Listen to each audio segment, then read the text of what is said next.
Greetings, imagination connoisseurs. Once again, it is I, your Duke of Dope Discourse, Robert Meyer Burnett. I invite you to watch and listen to the Designing Hollywood podcast, brought to you by Martika Ibarra and the great, legendary Hollywood costume designer, Marilyn Vance. I am afforded the wonderful opportunity of co-hosting the show. If you are interested in the magic of Hollywood, the design of Hollywood, the clothes of Hollywood, watch the Designing Hollywood podcast, available wherever you get your podcasts from, or find the video version on the John Campea YouTube channel. That's right, the Designing Hollywood podcast. Why would you ever want to miss it? Especially if you love the movies.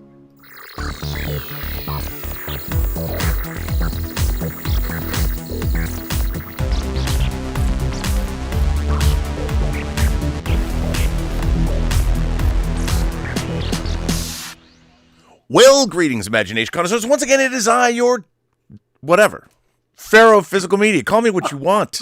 Your Duke of Dope Discourse, you know, your Viceroy of Verisimilitude. I don't know. Look, somebody even made this dope Michael Myers picture of me, which I really like, which is kind of me as Shatner as Michael Myers. So what can you say? I'm Robert Meyer Burnett. And this is Let's Get Physical Media, your one-stop shop. I mean, we're going up against Heath at Serial at midnight. He's starting his show in a half an hour. I was going to write him and go, bruh, why are you bogarting our audience? But what can I say? You know, there's enough room for all of us. You catch us on the flip side, right? Doesn't matter. Tune into Heath, go back and forth, see who's more fun. We're more fun. You know why we're more fun? I'll tell you. There's a reason why.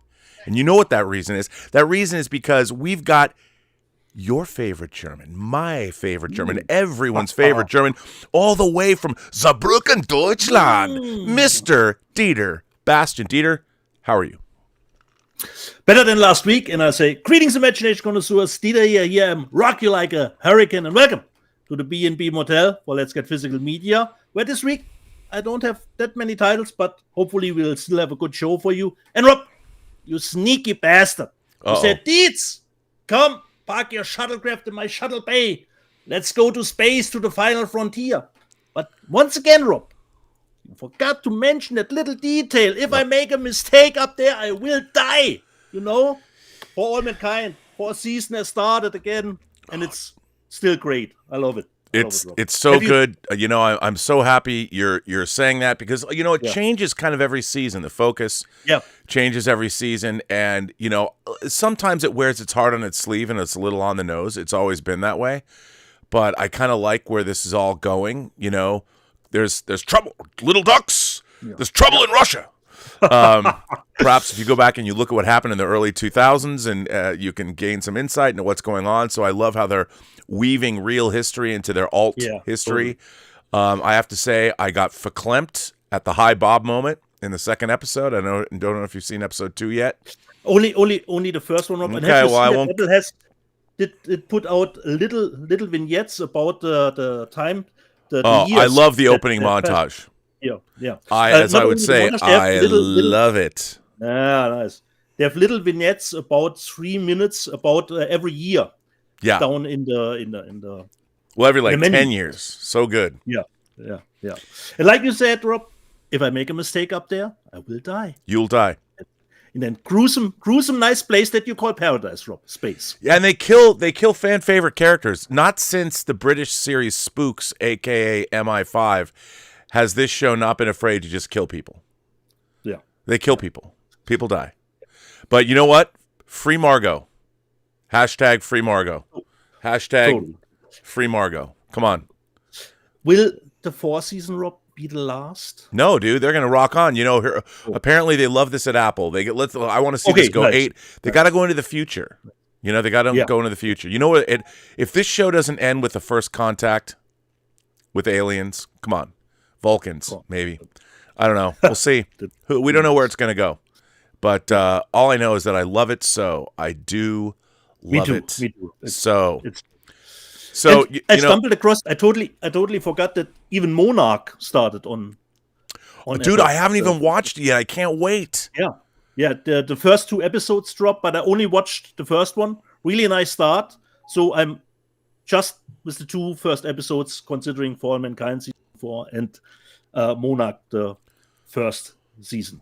But Rob, of course, we have 3 new movies that came out this weekend. Battling for.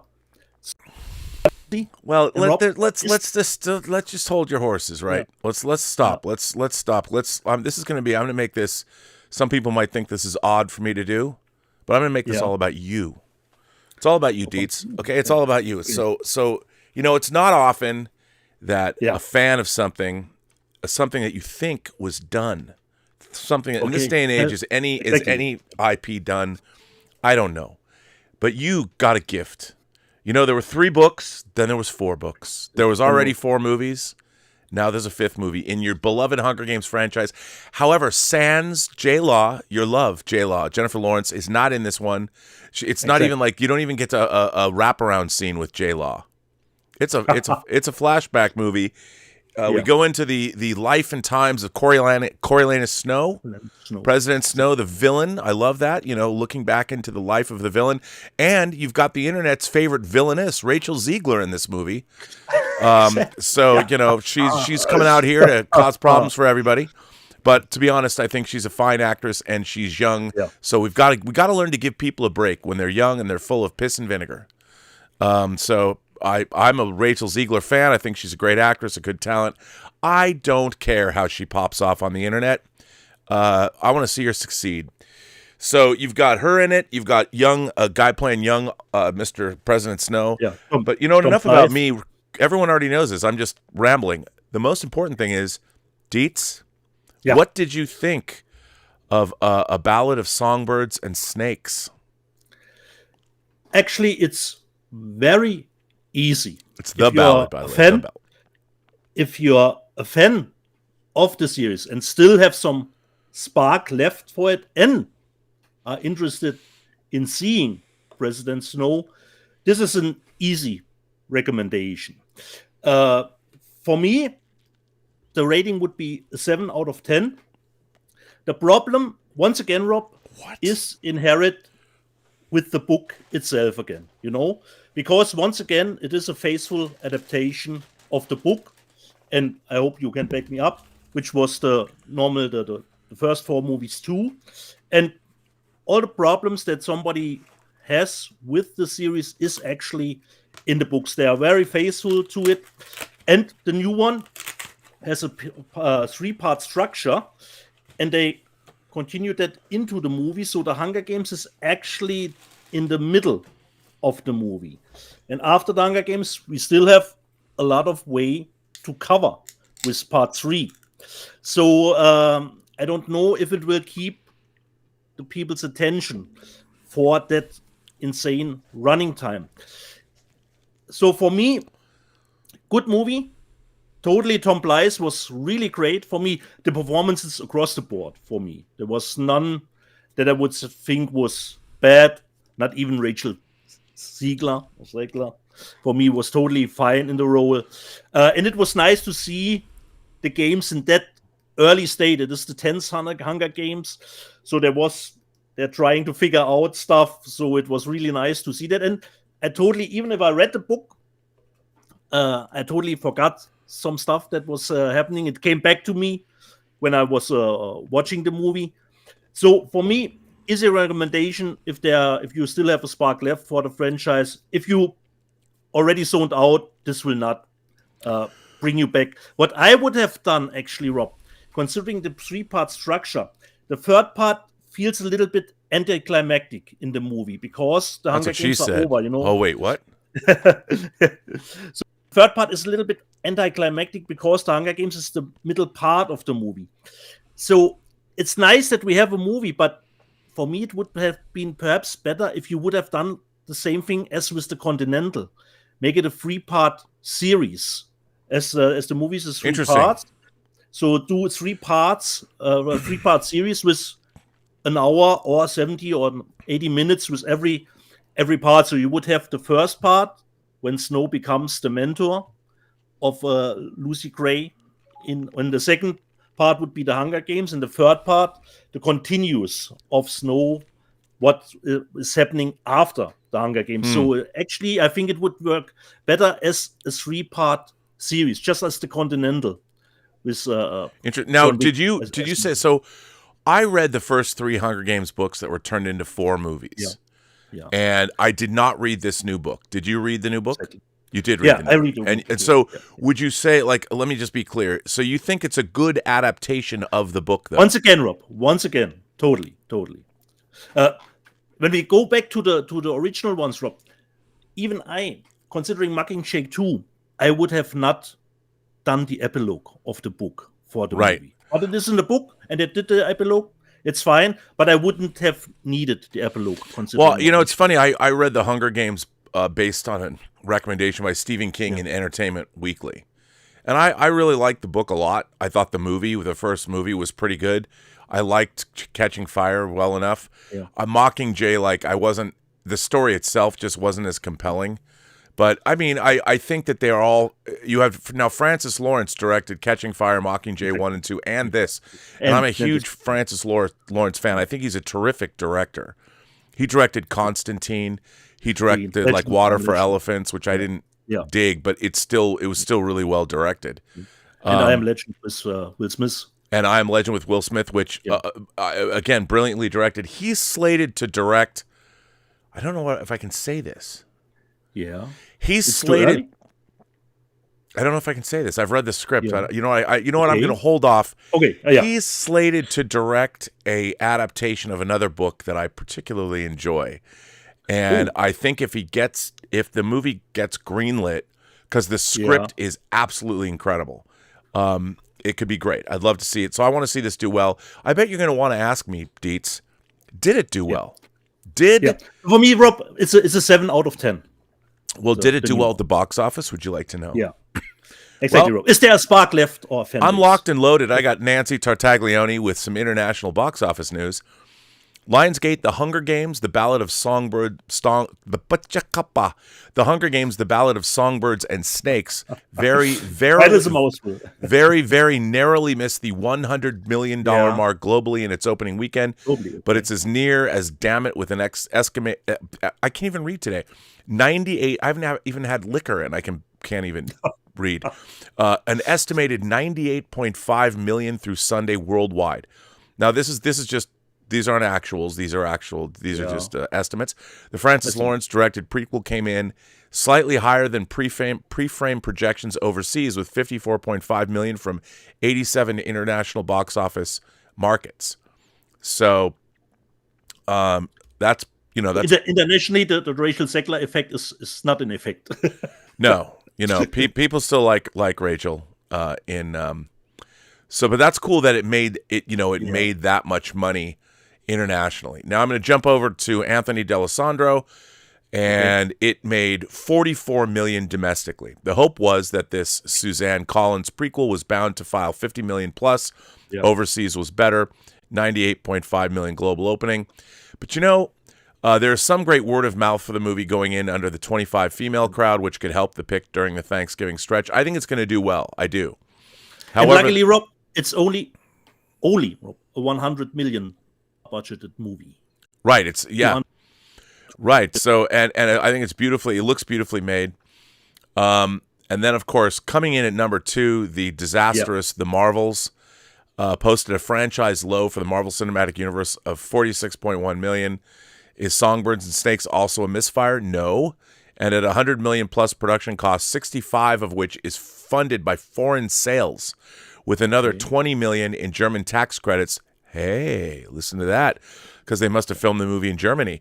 The Lionsgate. Okay, so let me just say, the Lionsgate Francis Lawrence directed movie is structured completely differently financially than the $200 million The Marvels.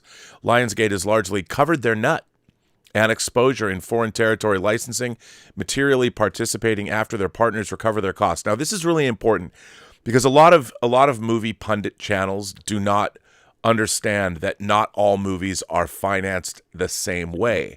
So not only is this movie only $100 million, I mean, only, it's so funny to say that. Remember, we've only had $100 million movies for 30 years since Terminator 2.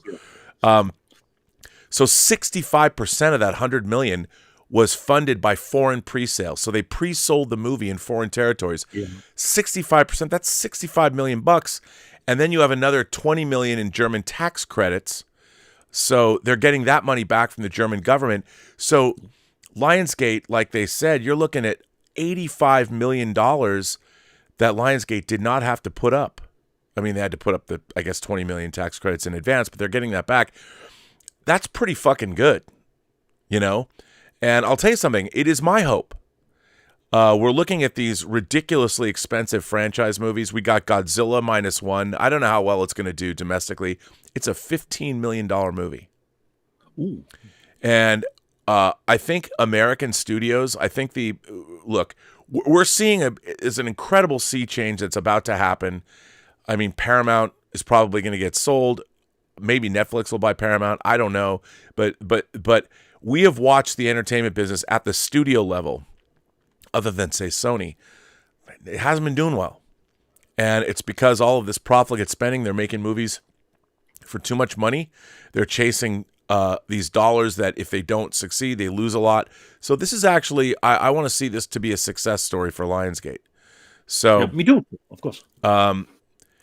And of course, once again, the actors were not allowed to promote this movie. Yeah. And I have to tell you, I don't think this movie the trailers were great. The last trailer for this movie was terrific. It's just, I don't think people knew much about this movie coming out. So it's Let's see interesting how now. the word of mouth will how the hold will be in the second weekend. Listen to this. This is a really interesting bit in this article, though. Okay. Something seems, this is from Anthony's article, something seems off here in getting a vibrant word of mouth out to fans despite the strike. Spotify was a big partner in the premiere and strutting the music because it had a hit song, but I don't think moviegoers were aware of the sublime country song ballads and how different this movie is from the bows and arrows action of the core franchise, which is fascinating. Another obstacle was the fact that this movie was a dark, character-driven origin story, which is different. There's an argument to be made that these songs should have been out there for award season consideration purposes and to raise the movie's profile significantly earlier. However, Lionsgate didn't want to position this movie as a musical, and I understand that. That was too challenging and risky an angle in bringing back the diehards. Lionsgate had the social media gold in three-time Grammy winner Olivia Rodrigo. However, due to the record label and actor strike, she couldn't drop her end credit song, Can't Catch Me Now, until 2 weeks before the movie's release. Rodrigo also showed up at the premiere, giving the three-finger Hunger Games salute. See what we captured at the premiere below. Rodrigo's involvement in the movie was revealed in a Times Square event timed to tickets on sale. Juxtapose the positioning of the movie with Universal DreamWorks animation Trolls Band Together, which opened at $30.6 million this past weekend, a resurrection for the brand after being challenged with its PVOD play due to the pandemic over Easter 2020. NSYNC reunited for the first time in 22 years on the MTV Music Video Awards on September 12th. While they couldn't utter the words Trolls Band Together on the show due to the strike, they dropped their single Better Place from the movie days later, which propelled the second trailer for Trolls Band Together to 200 million views, while the first one clocked in at 140 million. So there's a lot of interesting business stuff going on around all of these movies, and the business is kind of a mess. Marvel's came in third place. In its second weekend, Marvel's came in behind the new Trolls movie. It dropped. It had an 87% drop. Jesus. It only made $2.8 million on Friday for a total of $10.2 million, which is a 78% drop at second weekend. The biggest second weekend drop ever for an MCU title, and a running total of $65 million domestic. I mean, dude. On the other hand, Thanksgiving. From Eli Ross Thanksgiving. Eli Ross, Dark meat, white meat, all will be carved. I can't wait to see this movie. I haven't seen it, but it made $10.2 million for the weekend. It's got a B- cinema score, which is on par for a horror movie, and 74% positive. Next Goal Wins is in 7th place from Taika Waititi. Saltburn came out, and it made $45,000 with a great it had a $45,000 per theater average, and it's a small release. But anyway, so here's the list. Hunger Games #1 at $44 million. Trolls Band Together at $31.7 million. The Marvels, $65 million total. Thanksgiving, $10.2 million. Five Nights at Freddy's, bruh. $3.5 million. Five Nights at Freddy's, which you thought was a shitty movie, has made $132.6 million domestic. You go, Jason Blum. One day I want to work for you.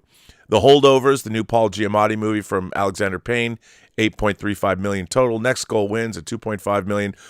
Taylor Swift, who should be Dazzler in the Deadpool threesome movie, $175.3 million. You go, Taylor Swift. That's domestic. Can you do no wrong? I don't know what's she wearing today. It's an NFL day. What's Taylor Swift wearing? Don't know. Sofia Coppola's movie about Priscilla Presley, $16.98 million at number 9. And Martin Scorsese's Killers of the Flower Moon domestically, $63.5 million at number 10. So there you go. There's the box office news. All that's fit to print, dude. All that's fit to print. I read Taylor Swift had to cancel her shows in Rio because of the heat wave. Yeah, one of her someone died at the Friday show. Not enough water in Rio. Yeah. I'm gonna blame it on Rio. Okay. Sorry. Okay. the girl from Rio. Yeah, the girl from Ipanema. The girl from somewhere. Yeah. So, Rob, we did forget the letters last week. There were letters last week, and I bet that Brian wrote one or two. Exactly, Rob. So why don't we jump in? We'll jump into the letters, bruh. Yeah. And the first one, or let me just save this for last because it's tied to our topic. Is it tied to our news? Big yes. news this week. Yes. By the way, you know what? I want to say that this letters section is brought to you by writer Max Allan Collins, whose latest book, Too Many Bullets, about the great detective, the Zelig of detectives, of fictional detectives, Nathan Heller. This book was published last month. And do you know what, Dieter? Do you know that my new company with Mike Bodden, Imagination Connoisseurs Unlimited, is producing an audio drama based on the work of writer Max Allan Collins, who is responsible for Road to Perdition? We are adapting in 8 hours the first 2 Nathan Heller detective novels, True Detective and True Crime, under the title True Noir, the Nathan Heller Case Books. We're going to be launching a Kickstarter campaign, and you are going to be able to hear the first 15 minutes proof of concept. But you know what I can play for you now?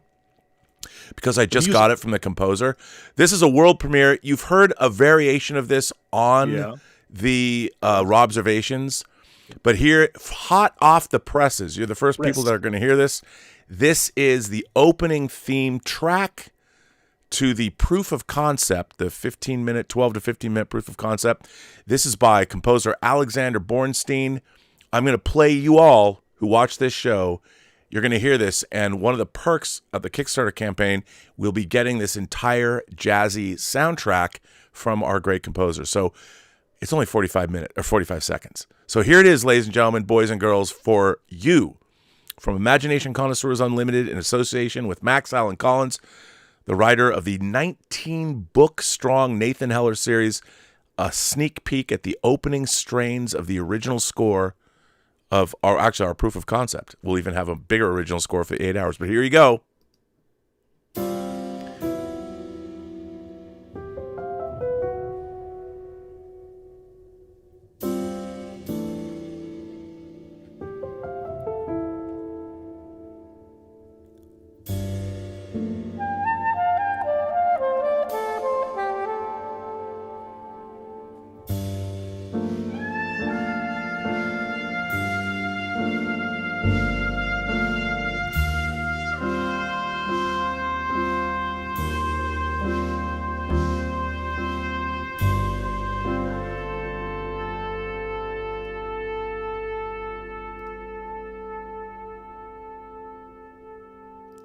Come on.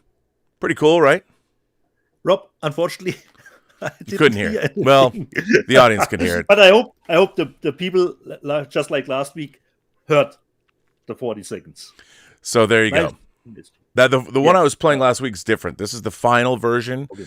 Real sax, real trumpet. So very excited, very excited. It's coming together. I'm doing another final tweaks before our mix session on Tuesday. Yep. Again, it stars Todd Stashwick, yes, Captain Liam Shaw from Picard Season 3, as Nathan Heller, star-studded event. Very excited about this. So there you go. Tom Jr. Jackson says, our moderator says, come on, Rob. We all know that you play the music to get Elizabeth in the mood. Well, what can I say? Okay. I know what to do. Nice. So letters, buddy, letters. Brought to you by Max Allen Collins in association. And Brian Knight, of course. And he goes, A New Hope, the Rio Bravo of space westerns. Robert and Dieter, it has been said Star Wars is a space western, and I think George Lucas used Rio Bravo as the template. John Wayne, Obi-Wan Kenobi, Dean Martin, Han Solo, Ricky Nelson, Luke Skywalker, Angie Dickinson, Princess Leia, Ward Bond, Uncle Owen, Walter Brennan, R2-D2 actually helps in the fighting, Pedro Gonzalez, C-3PO, Claude Akins, Darth Vader, John Russell, Nathan Burnett, the Emperor. The more I matched up names, the more I think I am right. Could be, Brian. That George took that as a template. The next one from Brian Knight. Naomi Campbell, Hellraiser 2024. Robert, I believe I remember you loving Hellraiser. Have you seen Naomi Campbell wearing a full-body Spike outfit? Yes. I think we have found the star for Hellraiser 2024. You know what? That picture, I don't have the picture of Naomi. Yeah. You can find it, though. I mean, let me just tell you, if Naomi Campbell showed up dressed that way, she could have. I would see whatever sights that she wanted to show me, and if she said, "I want to tear your soul apart," I'd say okay. And if she said to me, "No tears, please. That's just a waste of good suffering," I'd stop crying. There you go. So we're onto something here, Brian. The next one, Brian Knight. Just one more thing, Robert and Dieter. Forgot to mention I would have bought Telephone, the movie with Charles Bronson, I believe, was it? But without an audio commentary and special features. I might as well wait until it's on television. Really deserves an audio commentary. Walter Wager, author of Telephone, was a good fiction author in the 1970s. Owned his book and a couple others he wrote. Okay. Do you know the author, Rob? Wait. He mentions here Walter Wager, author of Telephone, the movie. I don't know that. Okay. I got to look that up. Good fiction author. Okay. The next one, which is tied to that, Telephone, great pick. Robert and Dieter, Telephone is a great Cold War spy thriller with Charles Bronson at his best. Oh, you're talking. Wait. He's talking Telephone. Yeah, Telephone. Telephone. For me in Germany, it's Telephone. Rob. Oh, I didn't know that. Telephone. So okay, Telephone. Oh, okay. I have that. Telephone. Exactly. I just watched that the other day. Yeah, I was totally now I get it. Yeah, that I got it from Kino Lorber. Exactly. I love that movie. Yeah. I didn't realize. You know what? Okay, all right. Telephone. That's why it's called Telephone. Yeah. Okay. Exactly. In Germany, it's Telephone. So, Telephone is a great Cold War spy thriller with Charles Bronson at his best. Battle Creek Brawl, the movie I showed with Jackie, aka The Big Brawl, has a great soundtrack by Lalo Schifrin. Takes place in the 1920s or 1930s when bare-knuckle fighting was king. Welcome to Saarbrücken. Will we see the next Robert and Dieter sponsoring Dieter's local football team? I think we have covered that already last week because I think Brian brought it in as a super chat as well. Well, I would say Rob is not Ryan Reynolds, and Saarbrücken is not the. Yeah, I need to get more super chats and tips. Yeah, to be that exactly, to be that. And I think those were the 4 from Brian, and the next one is tied to our topic from Malachi. Amazing week for physical media. Hi, Rob and Dieter. What an amazing week for physical media. With James Cameron's announcements with most of his classics on 4K and the return of Columbia Classics Volume 4, his cinephile is in heaven. This cinephile is in heaven. Personally, I have never seen so much amazing announcement than the past year with physical media. It's a great time to be a collector. Now the questions. Do you guys want to see the film Thanksgiving? I saw it and really liked it. would you consider reviewing 4Ks? I would love to hear your opinions on the upcoming titles. Finally, who else is excited for Godzilla Minus Zero? Again, I love your show, and I wish both of you a good day. Nice for you, Maliki, to wish us that. And we heard the announcement from Columbia doing a new Volume 4 set. And you wanted to know, well, we're not really particularly in reviewing 4Ks. We give an overall thought about, but we're not really a review channel considering the 4K stuff. Oftentimes we show the stuff and haven't even watched it because we just show what we got. I mean, reviewing, I think that these Cameron titles, especially like Aliens, there's a lot of, look, one of the things I can't stand about reviews are people talk about grain and DVNR and edge enhancement and all this. And a lot of time they don't know what they're talking about.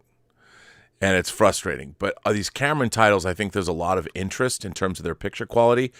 I do not have American Graffiti yet, but a lot of people have been complaining that, that it was. See, here's the thing. Because we live in a world where we have such sharp TVs now, whether it's 4K, whether it's Blu-ray, there is a thought, and there's a lot of people, especially younger viewers, that don't understand that they don't understand that photochemical, when films were shot on film, there was grain patterns that you can see that's built into the. That's what it is. I mean, that's the original material, and that's part of what makes film. It's alive.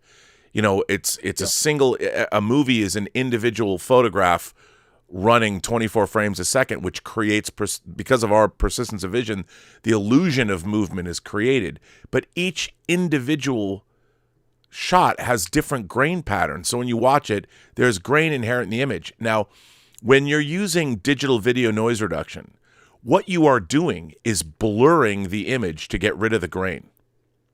And that's why people look waxy, because you're getting rid of the sharpness of the actual image, because the sharpness you can see. Now, I love that.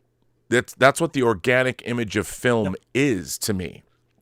So when it's scrubbed of that, and a lot of people want to see that because they're like, well, why doesn't it look like a Pixar movie? I don't understand. Well, a computer-generated image doesn't have grain unless you add it. You literally have to add grain. And the medium of motion pictures, there's a lot going. I was just adding grain to our movie White Devils the other day, doing some experiments on making it look more alive because it was shot on DSLR cameras and trying to make it look more alive. And so, unfortunately, what's happening is older movies sometimes when people go in, it's a ridiculous thing to do, to try and get rid of grain. But Aliens, for instance, is an extremely grainy movie. And because of the way it was shot, the film stocks used, same with The Abyss. And people are worried that people think, James Cameron was involved with that Terminator 2 debacle and he scrubbed it. No, he wasn't. And it's like that was a studio canal fuck up.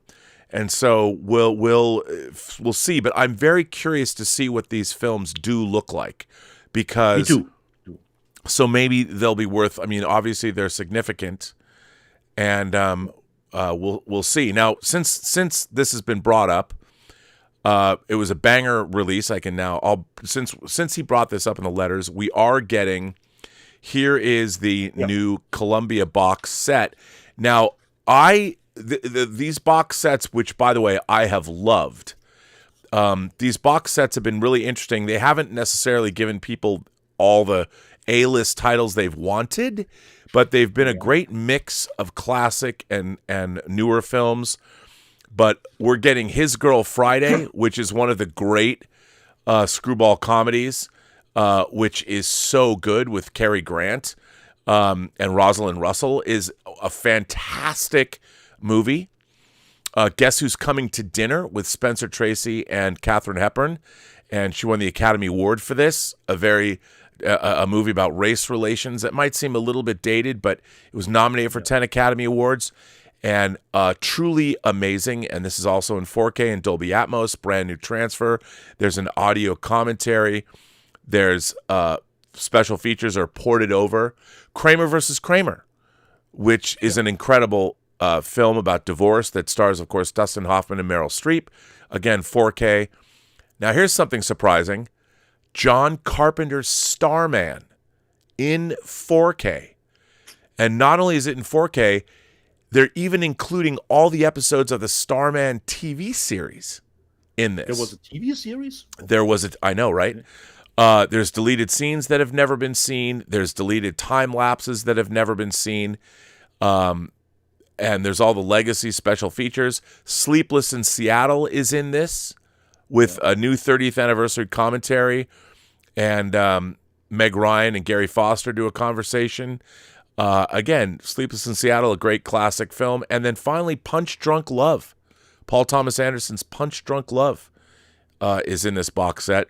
So another banger. This is their 4th box set. And a lot of these films have not been released in single versions, in individual versions. So these box sets are great. I love them. They're so beautifully made.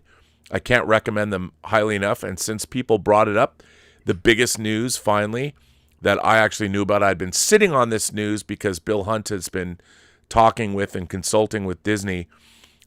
Disney's entirety of their physical media department has been devoted to doing these Cameron releases. And they're pretty amazing.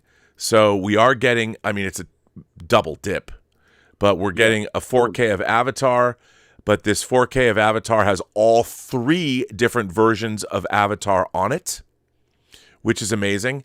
And there's a new behind-the-scenes presentation, and John Landau takes you on the cinematic secrets behind the making of Avatar.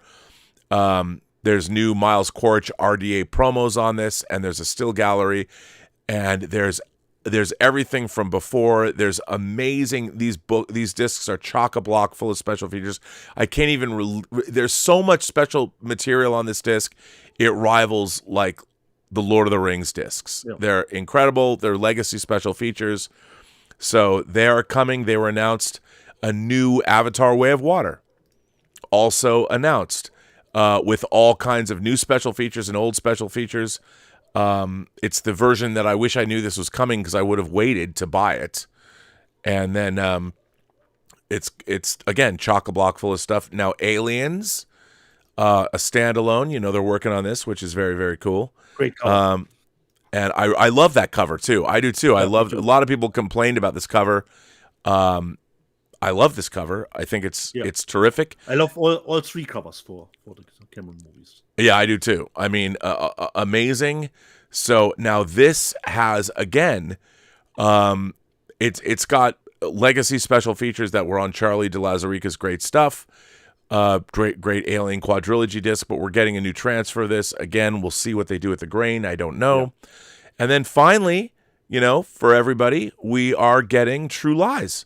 Now, again, great to get this. And I even love this cover. Me too. Totally love those 3 covers. I love the covers. I think they're on point, and while they're redone, they capture the spirit of the film. We're going to get slipcases. Now, new special features. Fear is not an option. A look back at True Lies. We're getting script archives with script artwork, marketing stuff, and then all the legacy special features, which is fantastic. Now, Disney is going out of their way, as I've heard from Bill Hunt, to make sure that all the legacy features that they can find are going to be on these releases. So they're going full bore. So you've got 4 big releases coming from Disney. And, of course, they're following up the Titanic release on December 12th. So it's a James Cameron 4K potpourri, which is fantastic. My only hope is I hope Disney continues on with the 2 remaining LIGHTSTORM, which have come out in your country.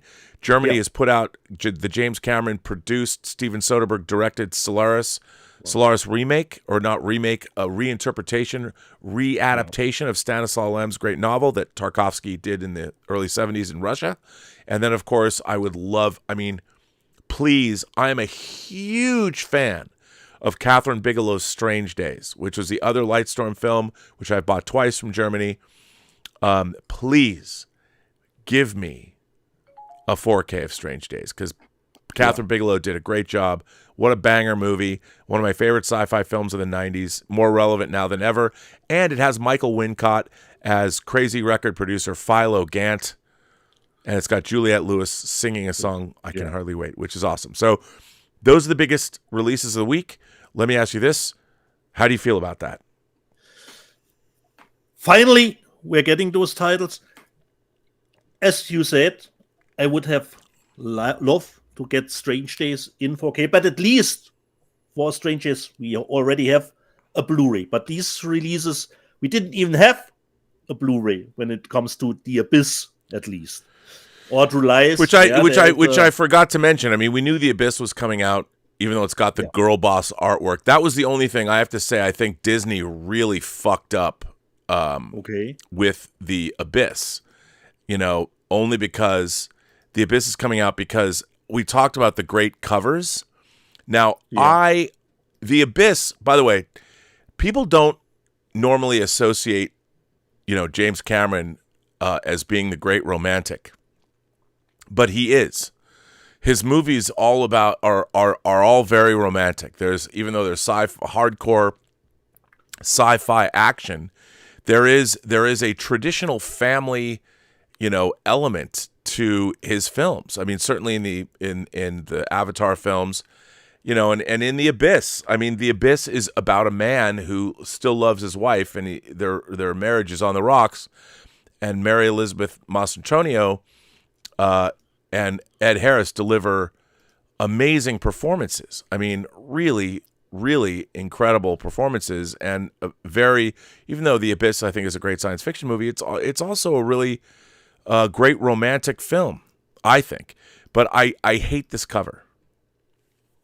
I hate it because it's that moment where she's either saying you have to look with better eyes than that, but again, the big thing about this release that I wanted to talk about is I think one of the greatest, most candid documentaries ever made for the making of a movie is Under Pressure, Making the Abyss. They would never allow this. I was so worried that they wouldn't put it on the disc. And I'm hoping that because that they've, I don't know if they went back and remastered this stuff, but they're all the legacy. This was an amazing DVD special edition. Yeah. And they're putting all the legacy stuff, and there's brand new features. A conversation with James Cameron is on here. It's a new sit-down with James Cameron as he revisits the origin of the project. And there's the legacy of The Abyss, where they go in with stories from the cast and crew. People who worked on this movie called it The Abuse. Yeah. They said I survived the shoot with James Cameron. Yeah, life's abyss and then you die. So I love this movie. And by the way, you've got all three versions of Avatar. You've got both versions of Aliens, and you have both versions of The Abyss. Yeah. So this is a banger. This is a banger week, and there's even more to come. So good stuff. The only thing, Rob, that I will not buy again will be Avatar: The Way of Water, because there were already nice special features with the release that we already gotten. It's not a new version of the movie, so I will probably get the first one with the three versions in 4K, but The Way of Water I will not buy again. I love the long version of the Avatar one where you see Earth, when he's crossing the street and goes to the bar and gets beat up and all that. I like that stuff. So, but Way of Water, just for more new special features, I have to say no, because there was already, I think, a 3-hour documentary on the recent release. Yeah, but look at that tasty box, dude. Come on. Yeah, that's some tasty box action. Yeah. You know how I like a tasty box? Yeah, totally. But the first one, yes, but how about The Way of Water? No. So, and the only thing that we forgot, Rob, even if you mentioned it already, are we excited for Godzilla -1 next week? Dude, my level for Godzilla -1 was kind of the level I had to lose my virginity. I'm that excited. Right. Yeah. And it will play, even here it will play in the Japanese original with subtitles. Nice. I mean, you got to see it with subtitles. Yeah. It looks, Totally. it had its LA premiere here last week. Everybody said Ooh. it's fantastic. I can't wait to Nice. see it. People are saying it's like the best Godzilla movie ever. Do I have to have knowledge, Rob, about Shin Godzilla, the previous movies? I don't. No, because Shin Godzilla is modern day, and this Okay. takes place post World War II. Okay, nice. Yeah. Nice to know. Okay, so we are done with the letters, Rob. Well, I have one more letter Okay, from Kelvin, our friend Kelvin Wellborn in Australia. Dear Robin Dieter, I thought I would send you Night of the Eagle. He sent me Night of the Eagle. Now, I love this movie. Now, this movie in America is called Burn Witch Burn, and it's one of my favorite British horror films of the early 60s. But it was called in Britain Night of the Eagle. And Imprint put it out, great hard, one of their great slipcases. And, of course, I already changed out the, this is the, okay. Here it is. This is the alternate covered artwork. And again, these Imprint titles, a ton of special features on here. This movie is based on Fritz Lieber's story Conjure Wife. And this, I mean, I've talked about this before. This, if you haven't seen Night of the Eagle, aka Burn Witch Burn, this is a terrific, terrific horror film. It's wildly entertaining, but it's basically about a college professor who only believes in the real world, and he doesn't know that his wife is a witch. And they go to this college. He doesn't know his wife's a witch, and the thing is, there's all these other witches at the college because that's why they're there. And Which college? It's the wives of all the professors, and the wives go after them. There's a witch battle, and they don't know it's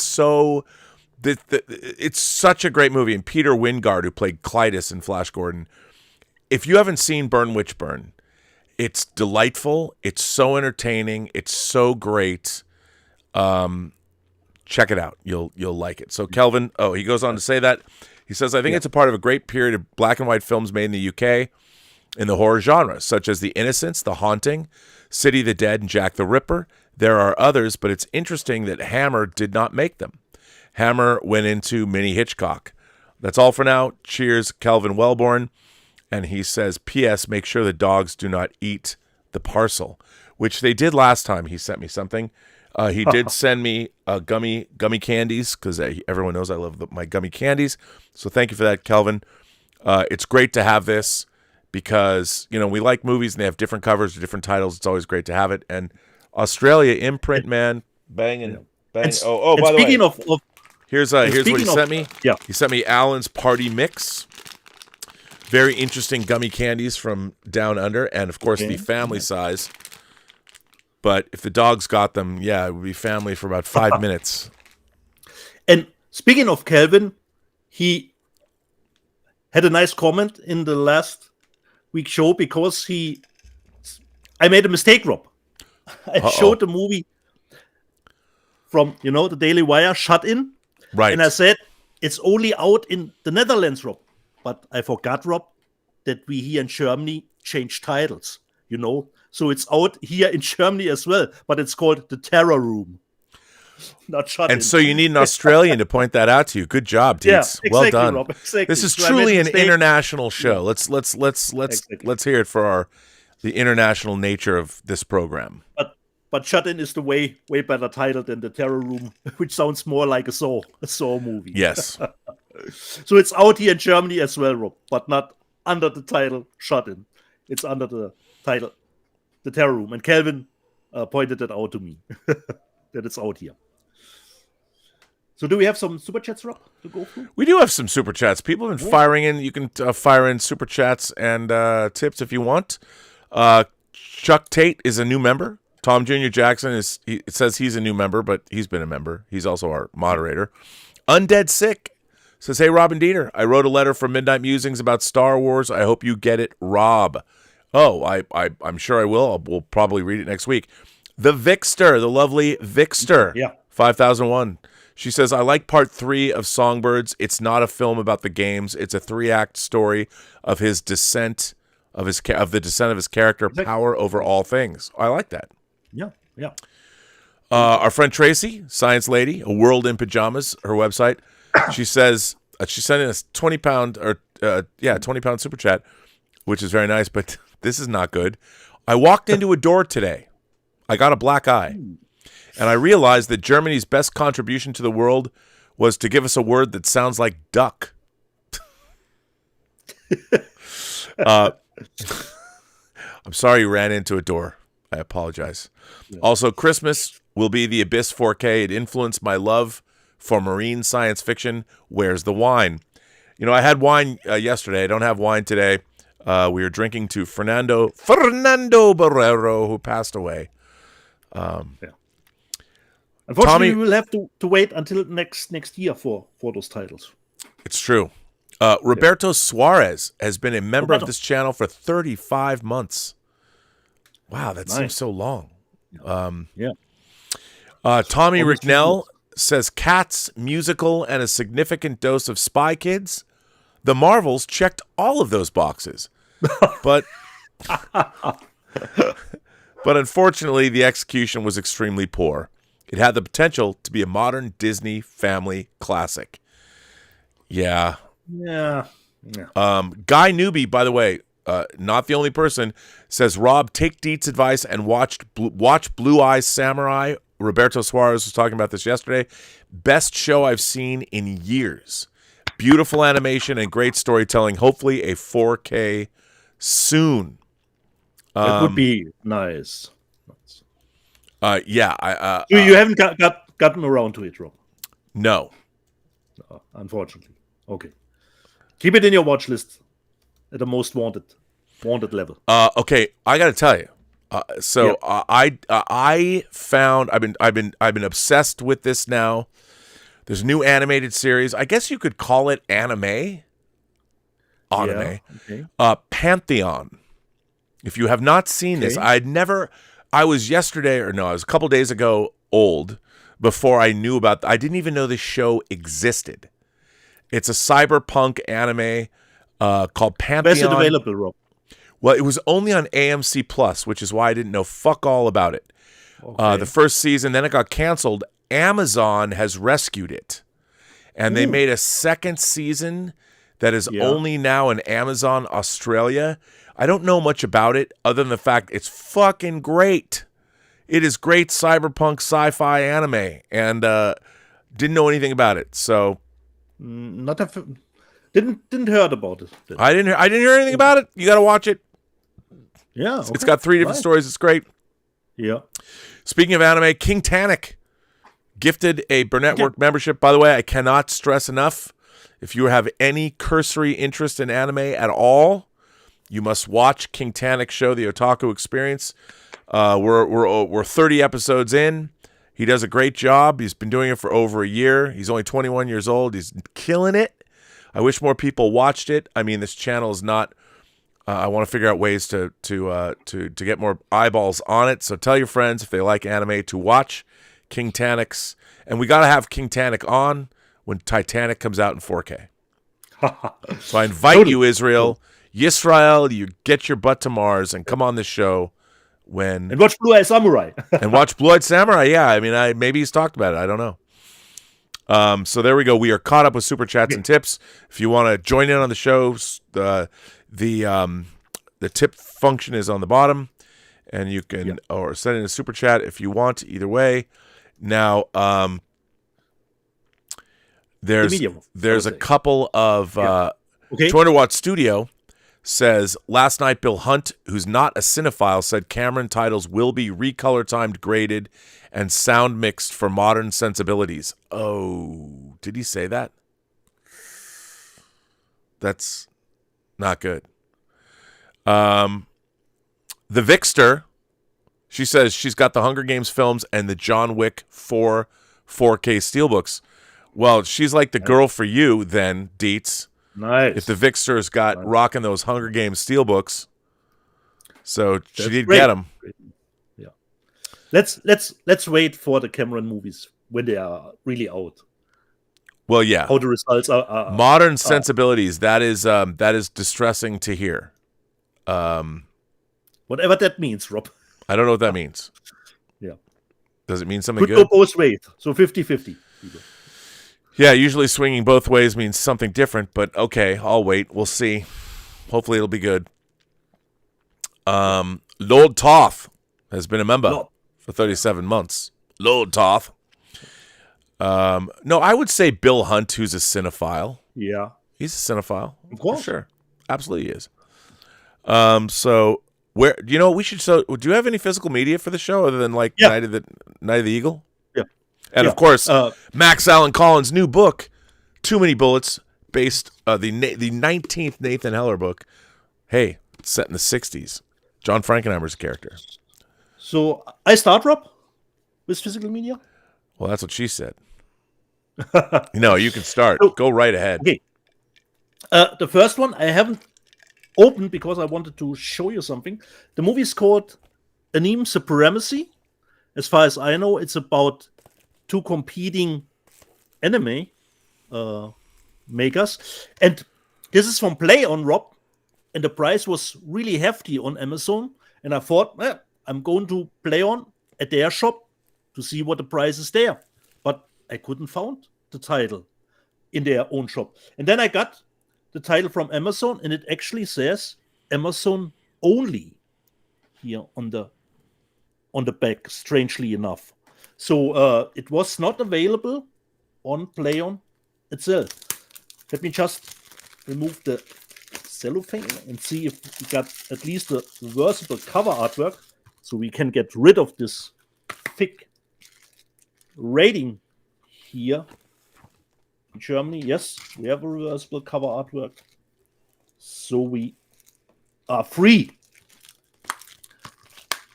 of the rating. So Anime Supremacy. It's actually pretty long movie.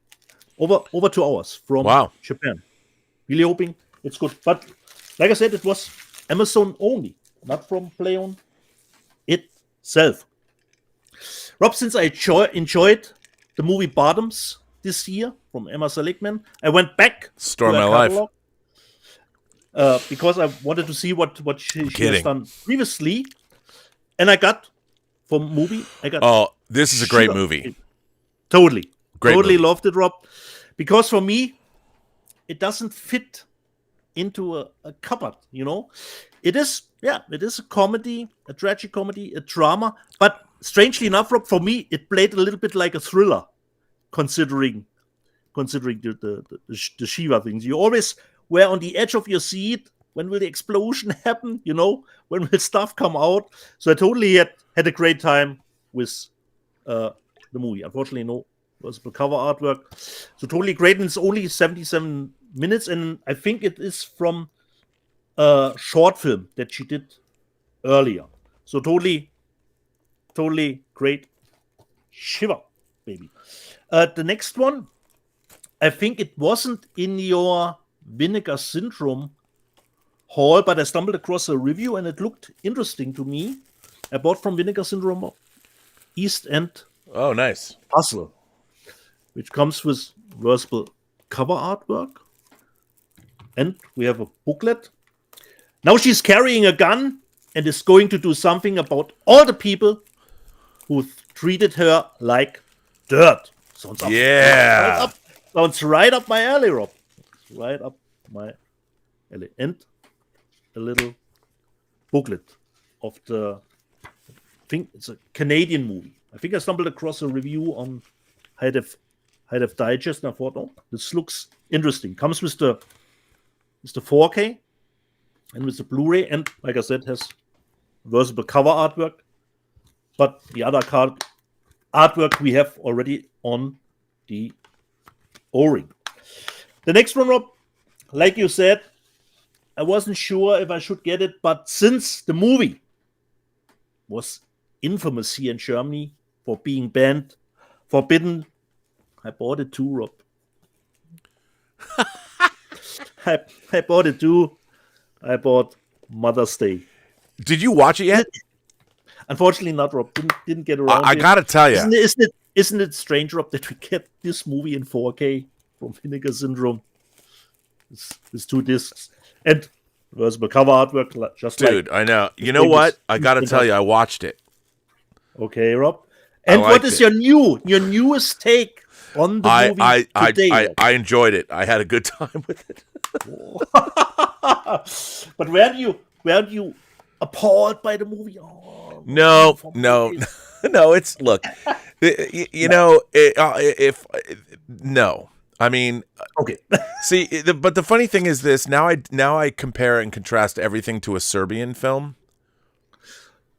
There are new references, Rob. Exactly. I mean, and there have been references. And it's like okay, but there's something to be said for Mother's Day. I mean, it's really interesting when you go back and you watch some of these 70s and early 80s exploitation movies, the video nasties and all that. Boy, they would not fly today. Certainly not. They would not fly today. And I don't know. I mean, it's really interesting. I here's a philosophical. You don't have to answer this. It's more of a rhetorical question. But when do you get old enough in life where you should shun these kinds of things and think? I mean, is there a point in time when, like, when I'm 60? Do I have to like cull my collection and be like, okay, now it's time to give away a Serbian movie? Because what happens if like Elizabeth, if Zoe or Sophie has grandkids, and they're over, and they're like, Grandpa Rob, I was going through your movie collection and I decided I would like to see this movie, a Serbian film, and I'm like, bro, you're 12. But it's in your collection. It's not going to happen. I mean, if I become a grandfather, to Elizabeth's grandkids, then I have to get rid of all of these movies? Because what happens if some of them fall into the wrong hands? Am I then going to have to explain myself? I mean, are child services going to get called, and am I going to have to go undergo some program for a while? But we always say, let's say your grandkids come to you. Bobby, I heard about this infamous movie. Do you have that? Do you have that in your collection? And then you would say, oh, I gave that away, Rob. Well, look, preferably I'd like to have a kid who's like 12 years old, like it was done to me when I was 13. I had two older gentlemen, show me like Jerry Gross's I Drink Your Blood and show me Texas Chainsaw. I would want to be that guy. But even I'm not going to show a 13-year-old kid a Serbian film. I don't care how much they pay me. At the appropriate age when they come. Oh yeah. Grandpa, Bob, do you have that infamous movie in your collection? I mean, here's the thing. I would rather be able to say, yes, I do, and take them into the secret room and show them. But here's the thing. You can't trust anybody anymore. Like I kept my mouth shut when I was being shown things like I Drink Your Blood and Texas Chainsaw when I was 13 and 14. I didn't tell shit to anybody. This was my enjoyment. Nowadays I don't trust. Kids are fucking untrustworthy. They'll go on TikTok. They'll go on Instagram. They'll be like, my grandfather showed me a Serbian film. I'll get fucking locked up. I'll get canceled. And by the way, even I couldn't publicly defend showing a 12 or 13 or 14 or 15-year-old a Serbian film. Can't do it. I mean, if in secret, so no one knows. Rob, speaking of Mother's Day, I'm joking. Someone's going to snip this out and go, Rob Burnett's going to show 12-year-olds a Serbian movie. No, I'm not. That you know of. No, I would never. Even the people, it's funny because even the people that were showing me these movies, they drew the line at Solo. They would not show me Solo. And I didn't get to see Solo until my senior year in high school, when it played at our local landmark theater. It played at the Neptune, and we all went. I took a bunch of people to see Solo. And I'm like, it wasn't what I was expecting. But yeah, so there is a line. There is a line. But I never want, if I ever have grandkids or if someone else's grandkids, I don't want to ever disappoint a young developing mind that I don't have exploitation cinema that they might be interested. But you know what? No one's even going to know because kids don't give a fuck about movies. They'll never even know what they are. Whereas we, in the early 70s, or early 80s, we were very aware of the video nasties. It's like, do you have this? Yep. Can we watch Especially, it? Rob, this list of forbidden movies here in Germany was actually more as a shopping list. They even made more promotion for the movies. Why is this forbidden? I have to get this. Yeah, exactly, Rob. Give it to me now. And tell us, Rob, since you've seen Mother's Day, how is the quality considering Mother's Day? Since you've seen it, it's pretty good. I mean, I only ever saw Mother's Day we had Showtime in the early '80s, and we were getting it through a satellite. That's the only time I ever saw it. So it looks. I mean, I was like, wow, this looks really good. I mean, it looked as good as it could. Yeah. So okay, it was not scrubbed for modern audiences. Just as we know our vinegar syndrome. The next one, Rob, you made me aware of this movie, and I already bought US version, but I had to get the German 4K media book because I quite enjoyed it, even it's a rotten on Rotten Tomatoes. 4K media book of God is a bullet. It's Michael Monroe. Oh my God! Look at that. Where'd you get that from? From Germany, Rob. It's from Cape Light. Yeah, because that movie is basically about a bunch of. Well, I won't say it. Have you watched it, right? Yeah, I enjoyed it. I enjoyed Dude, that movie is hardcore. Yeah, definitely. Wow, I mean that was wow. You promised me that, Rob, and it lived up to the hype that you promised me. So it came out in 4K here in Germany as a media book. I mean, I have to say, I felt dirty after watching that movie, but I liked it. Yeah. What more can you ask, Rob? That's all we want. Speaking of feeling dirty, perhaps this next movie could fulfill that promise too. I bought the media book Pig Killer. What a great book. What a great media book that is. Yeah. With Jake Busey, and it's actually 2 hours long. So not a cat in the back, a pig in the back. So hopefully it will turn out good. At least, Rob, it says here in Germany always important uncut. So at least from that perspective, it is a good thing. But haven't seen it. Pig Killer, and let me just see. Yeah, you have got making of behind the scenes, so it comes with bonus material. Actually, I think 60 minutes of bonus material are entailed. And the last thing I've gotten this week, which I quite enjoyed, I'm really looking forward to the sequel. This is the UK specific collector's edition of Megan, which comes with a lenticular artwork. And look at how beautiful that is, man. Come on now.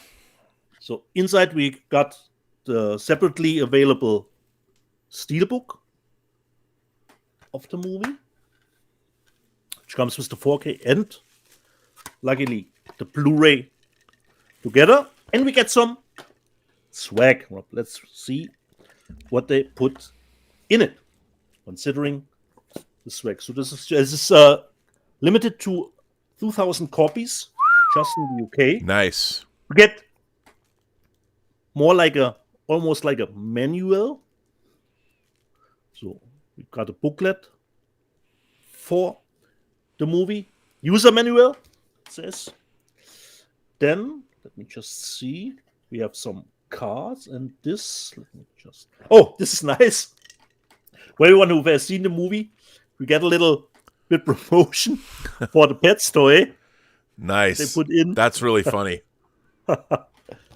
Cool idea. And we've got some lobby cards to round the edition up.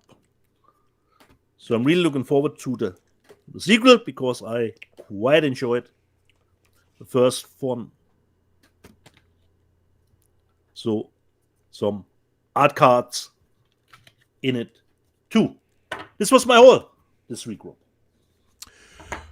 Good haul this week. You know, I'm falling behind myself on the stuff that I've got to pick it up. Borrowing from Peter to pay Paul, as they say. So I have not been I'm kind of behind on stuff. However, I'm getting things. I got a big box. Diabolic DVD was having a sale. Yeah. And I picked up some stuff. Yeah, but first... Next week we will show the Black Friday purchases. And there's some great banger stuff coming out. But I did, of course, the unofficial sponsor of this channel, Kino Lorber. I love getting my Kino Lorber boxes. They've been putting out these Eric Romer movies, and I got this one that I watched, Boyfriends and Girlfriends. Delightful film about two girls looking for love. And they're interested in each other's boyfriends that they find. And it's funny because they've been putting out, there's a series of these movies that Kino Lorber have put out. And these are part of his comedies and proverbs series. And they're great. And I can't recommend them highly enough. But this was delightful. I like that. So thank you, Kino Lorber. They also put out the 10th anniversary of this documentary, Computer Chess, that I've never seen. But it gets into the early days of personal computing. I can't wait to see this. It's the new version. And again, Kino Lorber, I don't understand their business model, but they have the most interesting and eclectic bunch of movies they're putting out. They also sent me this, which I've seen. This is a Beth B movie called Salvation, a Canadian film. Stephen McHattie's in it. It stars Exene Cervenka and Viggo Mortensen, Aragorn himself, when they used to be married. Exene is from the band X. I really like this movie about a sex-crazed preacher, and I don't know if they just bought all of Beth B's movies, but I mean they got last week, Sex, Power, and Money films by Beth B. They must have bought all of her indie films, but it's great to have this. I only saw this in the theater when it first came out, and I really, really like this. And then the last thing they sent me this week, not to be outdone, I showed the Burt Reynolds Southern Fried action movie Gator last week. Well, the prequel, Gator, is a sequel. The first movie is called White Lightning. And I was wondering, because I knew Kino Lorber put it out, and I was like, did they send it to me already? I don't know. Oh, my. I watched this, too. White Lightning came out, and I know what you're going to ask me. Does it have an inner slipcase? Yes, it does. Archer will be thrilled. And these are awesome. I mean, I really like these. I always love these movies. Are they great? They predate Smokey and the Bandit, but you can see where it all comes from. It'll give you the jolt of your life. So that came from Kino Lorber. Very excited to have Gator. I mean, White Lightning and Gator now, to have both of those movies, because why not? Now, Diabolic DVD was having, you know what they were having a sale on? Radiance titles. And Radiance, you know, I mean, the hot spot. Your new favorite, Rob. Radiance, and you got to get those OBs and stuff. So I'm like, ooh, Radiance titles, yeah. So, I went a little nuts because the sale was great. So, and again, we're in a renaissance of Asian films that are coming out. Now, I've seen none of these, but I love what Radiance is doing. They're all cat in the bags. So I got this. I got Yakuza Godfather.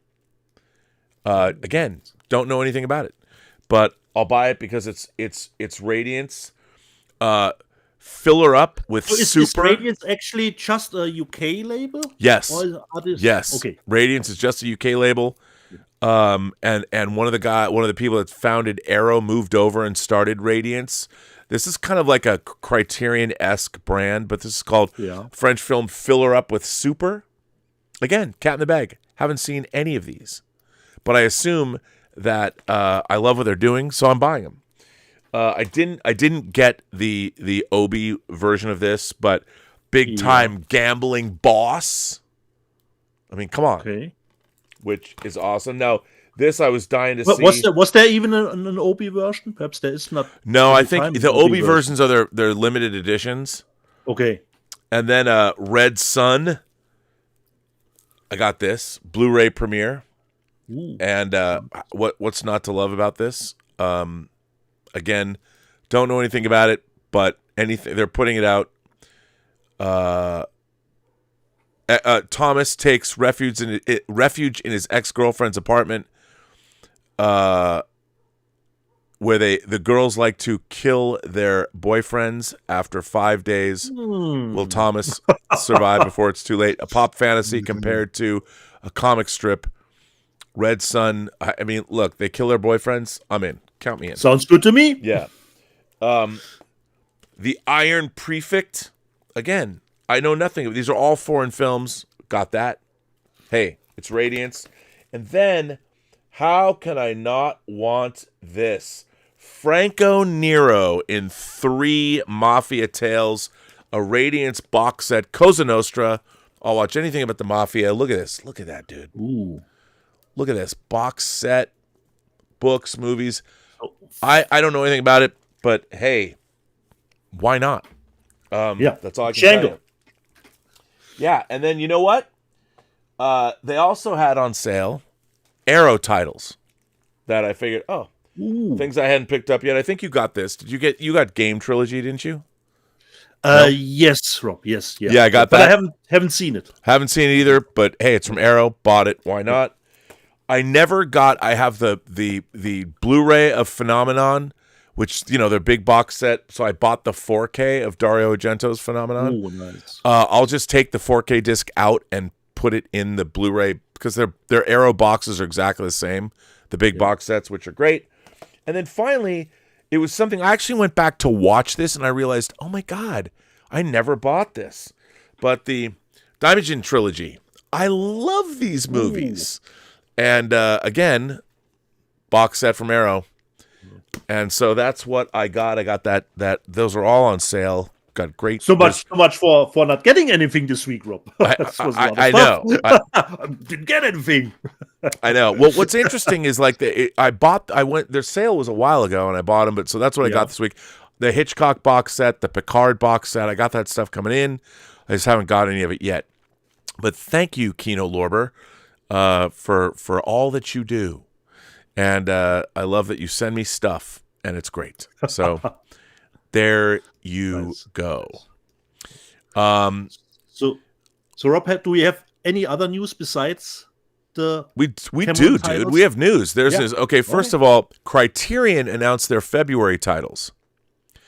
Nice. And there's some pretty great stuff. They're putting this out in 4K, the Roaring 20s, Raoul Walsh's The Roaring 20s. You've got James Cagney and Humphrey Bogart in this. Ooh. I mean, I haven't seen this, but man, I'll buy it because it's awesome. Why not? Why wouldn't you? And by the way, I think that I can change let me make sure that, there we go. Bring myself down a little bit. Hey. So that's coming out. This is awesome. Robert Altman's McCabe and Mrs. Miller in 4K. Warren Beatty and Julie Christie in 4K. Now, here's also what Criterion announced that this should make you frothy at the mouth. The Heroic Trio and the Executioners. What a cover in 4K. Yeah. I had these on Laserdisc. I love these movies. Come on. Maggie Chung and Michelle Yeoh. Oh. Johnny too. Great. I know. Great stuff. And then here we've also got more Eric Romer movies. So they're putting out these as well in a box set, kind of like their Jacques Tati box set or their other foreign film box sets. So that's coming out too, but this is not in 4K. But hey, that's cool. All good. Then we've got Night of the Blood Monster. Look at this cover. Night of the Blood Monster, a.k.a. The Bloody Judge, starring Christopher Lee, a Jess Franco movie. Jess Franco movies are a real hit and miss for me, but I'll buy it just for this cover, just for this lurid cover. Women being victimized, chained up and bloody, and Night of the Blood Monster. I mean, just to have this, because this is the kind of thing that I'd want a 12-year-old to pull out of my collection and go, Uncle Rob or Grandpa Rob, look, Night of the Blood Monster. Can we watch this? Yes, we can. So looks like Christopher Lee being typecast again. I know, right? I mean, what can you say? So this has been announced. You go, Blue Underground. You go, Bill Lustig. Let's give us more Jess Franco in 4K, which is all good. Then my friend Mike Mendez. Mike Mendez has got to be stoked for this. Look at this. Severin has announced they're putting out The Convent with Adrienne Barbeau. I think this is Mike's first film. coming out in 4K. You go, Mike Mendez. He recently had work in Satanic Hispanics. He had a segment in that. So go, Mike Mendez, coming out in 4K. Then Second Sight, our beloved Second Sight, is putting out this movie, Dead Man's Shoes, which I don't know about. It's probably a British film that I don't know about, but it's Second Sight, so I'll buy it. I think I have an older Blu-ray of it, Rob, but can't remember it pretty well. Well, I think I have the movie, but I could be wrong. Yeah, I don't know it, but I'll buy it because it's Second Sight.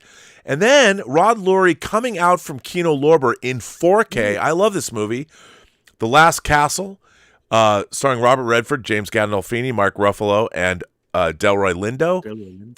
Political thriller, call it that. I like this movie. I saw this movie in the theater, and I like Rod Lurie.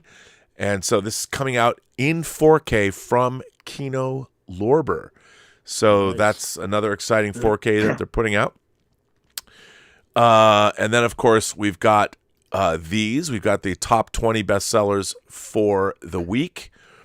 And this is overall, by the way, in terms of overall sales. So we have Mission Impossible, Dead Reckoning Part 1, Gran Turismo, Blue Beetle, Transformers, Rise of the Beasts, Barbie, The Meg 2, The Trench, Top Gun Maverick, The Grinch, How the Grinch Stole Christmas. So those are the top 10 titles. And then we've got the top-selling Blu-ray discs: Mission Impossible Dead Reckoning, Gran Turismo, Transformers, Blue Beetle, Barbie, Top Gun Maverick, Meg 2, The Trench, Evil Dead Rise, still on the charts, Pulp Fiction, that new Transformers banger, and Enter the Dragon. And then finally, in 4K, what you would expect, Gran Turismo, Top Gun Maverick at number 2. Maybe that's because of Christmas. Transformers Rise of the Beast, Mission Impossible, Pulp Fiction, Evil Dead Rise, Enter the Dragon, Top Gun, Shazam, Fury of the Gods, and American Graffiti at number 10. So, man, there you go. That's all the news that I got this week for you, buddy. Yeah. Nice news, Rob. Nice news. It's good news. So, where do we go, Rob? We have still your favorite part of the show, the live chat. Well, we got the live chat coming, but there's people. Let's see. I'll go. Let's go. We got 200 Watt Studio says that Bill Hunt was a guest on Midnight's Edge. Oh, I didn't. Okay, that's good. Tom finally scored Bill. That's great. 200 Watt Studio goes on to say, if she Shiva, I would sit that. Sitting Shiva is a very Jewish thing. That's what happens when somebody dies, and there you go. 200 Watt Studio, I would sit Shiva with her too. Thomas Logan says there's a brand new free enterprise laser disc for $200 on eBay. I'm just saying. So what's really interesting is was the Enterprise released on Laserdisc? Yes, it was one of the very last. See, you don't like the movie, but there's a Laserdisc. It's a 2-disc special edition too. I don't do things half-assed. Calling me shocked, Rob. Calling me shocked. Just saying. Free Enterprise was one of the very last Laserdiscs released. So 200. There was not very many printed. $200. It's a collector's item. You know what I have? You know where I have my Free Enterprise Laserdisc? I bought a frame, an LP frame. So I've got I've got the actual cover and then each disc in the frame. So you've got the cover and then the discs popped out. It's very cool. It's a very cool way to display it. So yeah, that's who put that out, Rob? Pioneer. Pioneer released it on both DVD and Laserdisc. Great. Awesome. Which is very cool. Tracy, A World in Pajamas says, I'm having fun wearing an eye patch, but I have no rum or a ship to sail. I recently bought the Hollow Crown Blu-ray. You both would love the series. I need to watch the Hollow Crown series. It's too bad. I mean, Tracy, World in Pajamas, imagine what an eye-patched woman who knows everything about science. Imagine what a fun night you could have with her. Bring the rum. Yo-ho, yo-ho, a pirate's life for me. Just saying. Set sail, Rob. Set sail. Let's set sail with Tracy. Yeah. Arg. Ahoy. Avast, ye mateys. Let's go plunder her treasure. What? I shouldn't say that. That's, I'll get canceled. Thomas Logan says Neon buys the rights or greenlights a Solo remake with Dave Parker producing and a screenplay by Brian Fuller. They want you to direct. Do you accept? Hell yes. Fuck yeah. I totally would direct a remake of Solo. Totally would. It'd be more colorful. Yes. So Thomas Logan, yes, I do. Yes. Doc Civil says, guys, I just watched Lars von Trier's director's cut of Nymphomaniac. There are not enough showers in the world after that viewing. A little bit more shrubbing then. I didn't know that there was. I mean, I've got Nymphomaniac. I thought I had the long version. Is there a new director's cut? No, I don't think there was the long version, which was the director's cut. I don't think there's a new version of Nymphomaniac. Come on, Doc Civil. How bad could it be? Yeah, exactly. I mean, if you really think about it, how bad could it be? It could be. Perhaps, according to Doc Civil, pretty bad. Could be. Don't know. So we are caught up on super chats and tips. So yeah, you can take a break, Rob. Oh no, I'll hang out with you. I'll be here. Okay. Here you go. Previously on Let's Get Physical Media, Altmetall. There seem to be countless movies with Cynthia. No, Altmetall, just a finite number, unfortunately. But she's shooting Black Creek at the moment, her Western through a Kickstarter campaign. Secular Monk, you don't keep the Amaray case, though, Deeds. Yes, I do. But they have to be shiny, They have to be shiny. And I keep the Amaray case. Hitchhiker 42. Has anyone else not got a delivery date from Amazon UK about the BFI Exorcist box set? Still, my pre-order is up, not cancelled, but I haven't gotten. They must be doing a second printing. Definitely. Which, Rob, I actually hate. A limited edition is a limited edition. Don't get me. I will print a little bit more because we can sell more. By the way, I got to tell you, this is a total aside. Yeah. So, I showed my Prince special edition, the box set that I got.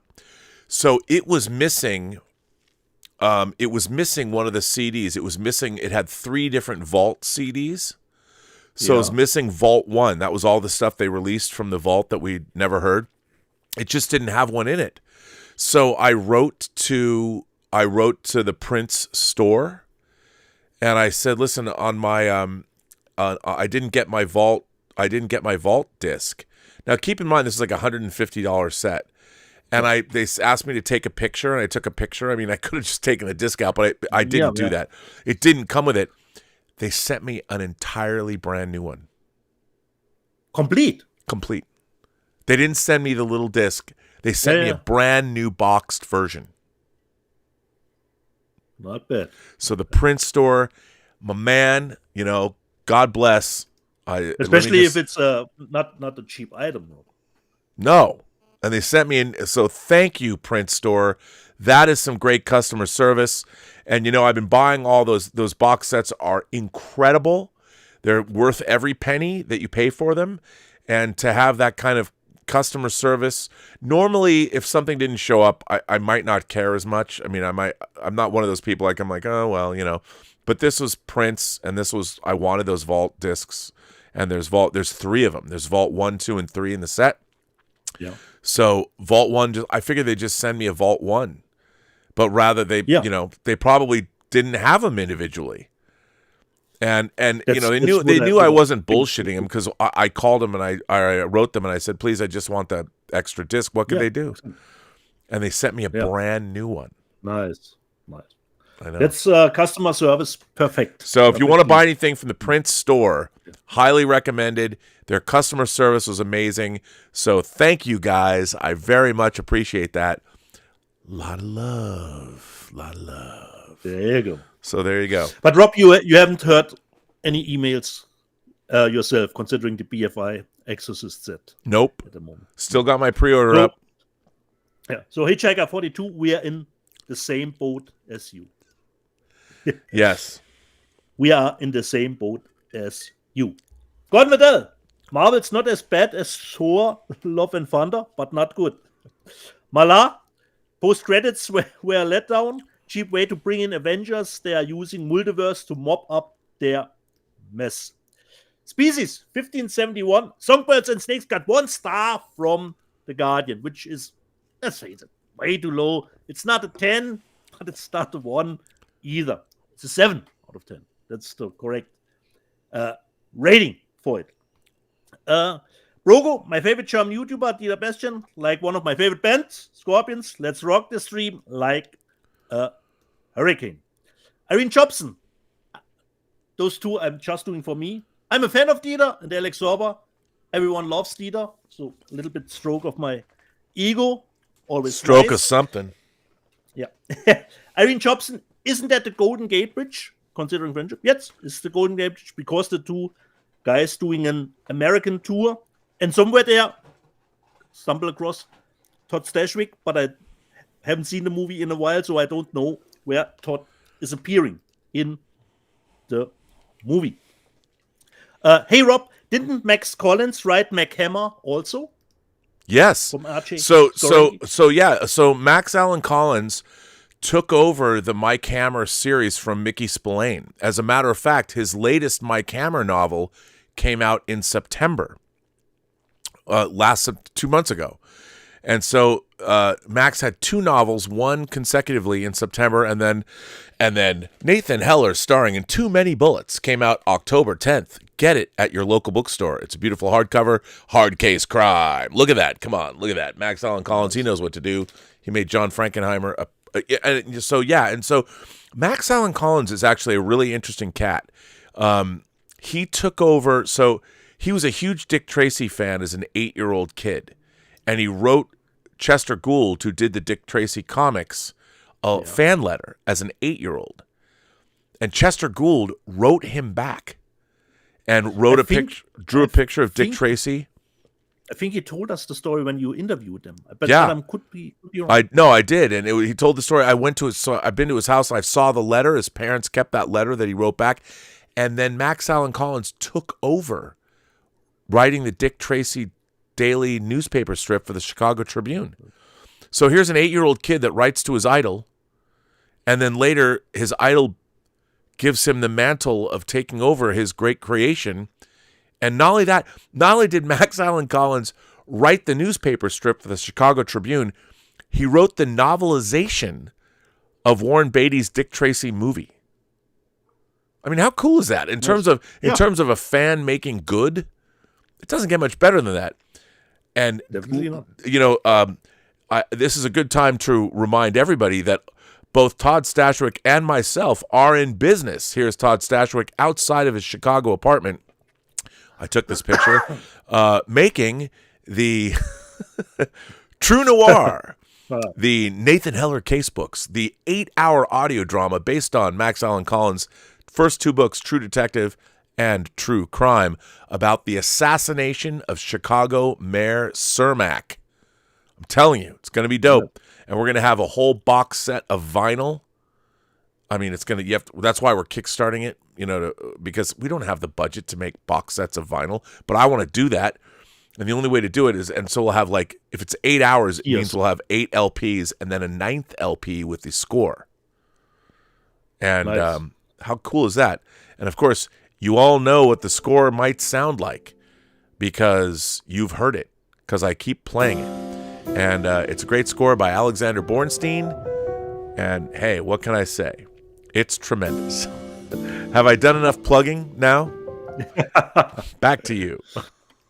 Okay, so AJ Skorenki, yes, Max Collins, right, Mike Hammer also. Let me just see here. Played out. Haven't seen Love and Thunder, Quantumania, Loki, WandaVision, Mrs. Marvel, She-Hulk. We didn't miss that much played out. The Legolas. Yeah, I watched The Killer. It was good, but not great because it's from the Fincher. So that is a strange equation to make. So if it's a David Fincher movie, it can only be good at max, Legolas. So really strange because I quite enjoyed The Killer. I did too. Played Out. Yeah, was great. Played Out. I don't trust Marvel with Fantastic Four, Doom, X-Men. They'll screw it up. And The Age. Finally watched Five Nights at Freddy's, or as we know it, Kramer vs. Kramer 2. Not good. As I told you, NDH, it is not good. Gone Vedel is in almost the same shuttle bay as Rob. Gone Vedel, Eternals, far better than Shang-Chi, Black Widow, Thor: Love and Thunder, Ant-Man 3, and The Marvels. I'm a huge fan of the Eternals. I loved it as a science fiction film. You know, I is it perfect? No, but I really enjoyed it a lot. Yeah. Just thought chime in with that. Yeah, totally. Kevin George. Zaslav turned TLC and Discovery into garbage reality TV. He's awful. Tina Gussman. The people running the studios are all inept. Good gravy, they wouldn't know a good script if it hit them in the face. We talked about, or Rob informed us last week about the Coyote versus Acme situation. Yes, Robert Thomas Watson. The Coyote spent a fortune on dodgy merch. And that's exactly the reason why a lawsuit is in the works. And just from that concept alone, it sounds like a great movie. The Coyote spent a fortune on dodgy merch. Small time Republic. The executives don't need to know all the lore, just the channel themes and so on. They need to hit, and they often struggle with that alone. Blazing Asian, considering last week, Rob is taking no prisoners today. Yes, Rob was on fire last week, especially with the Coyote versus Acme stuff. Gordon Vedel, Dial of Destiny Steelbook pre-orders sold out already at Best Buy. So who bought those Steelbooks, Gordon Vedel? Dial of Destiny? Well, I mean, I do have the here. Can I just? I mean, yeah. What is up? What is up with Paramount? I mean, Paramount put out a beautiful 4 Indiana Jones. I mean, here, okay, it's not fair to say this because Disney put out Dial of Destiny. Yeah, but you know what? I want to give a shout out. I want to give a shout out to Universal, okay? Because Studio Canal put out 4 John Carpenter box sets. They put out Prince of Darkness, They Live, The Fog, and Escape, and Escape from New York. Universal looked at those releases, and in Europe, they put out The Thing, and they copied those boxes.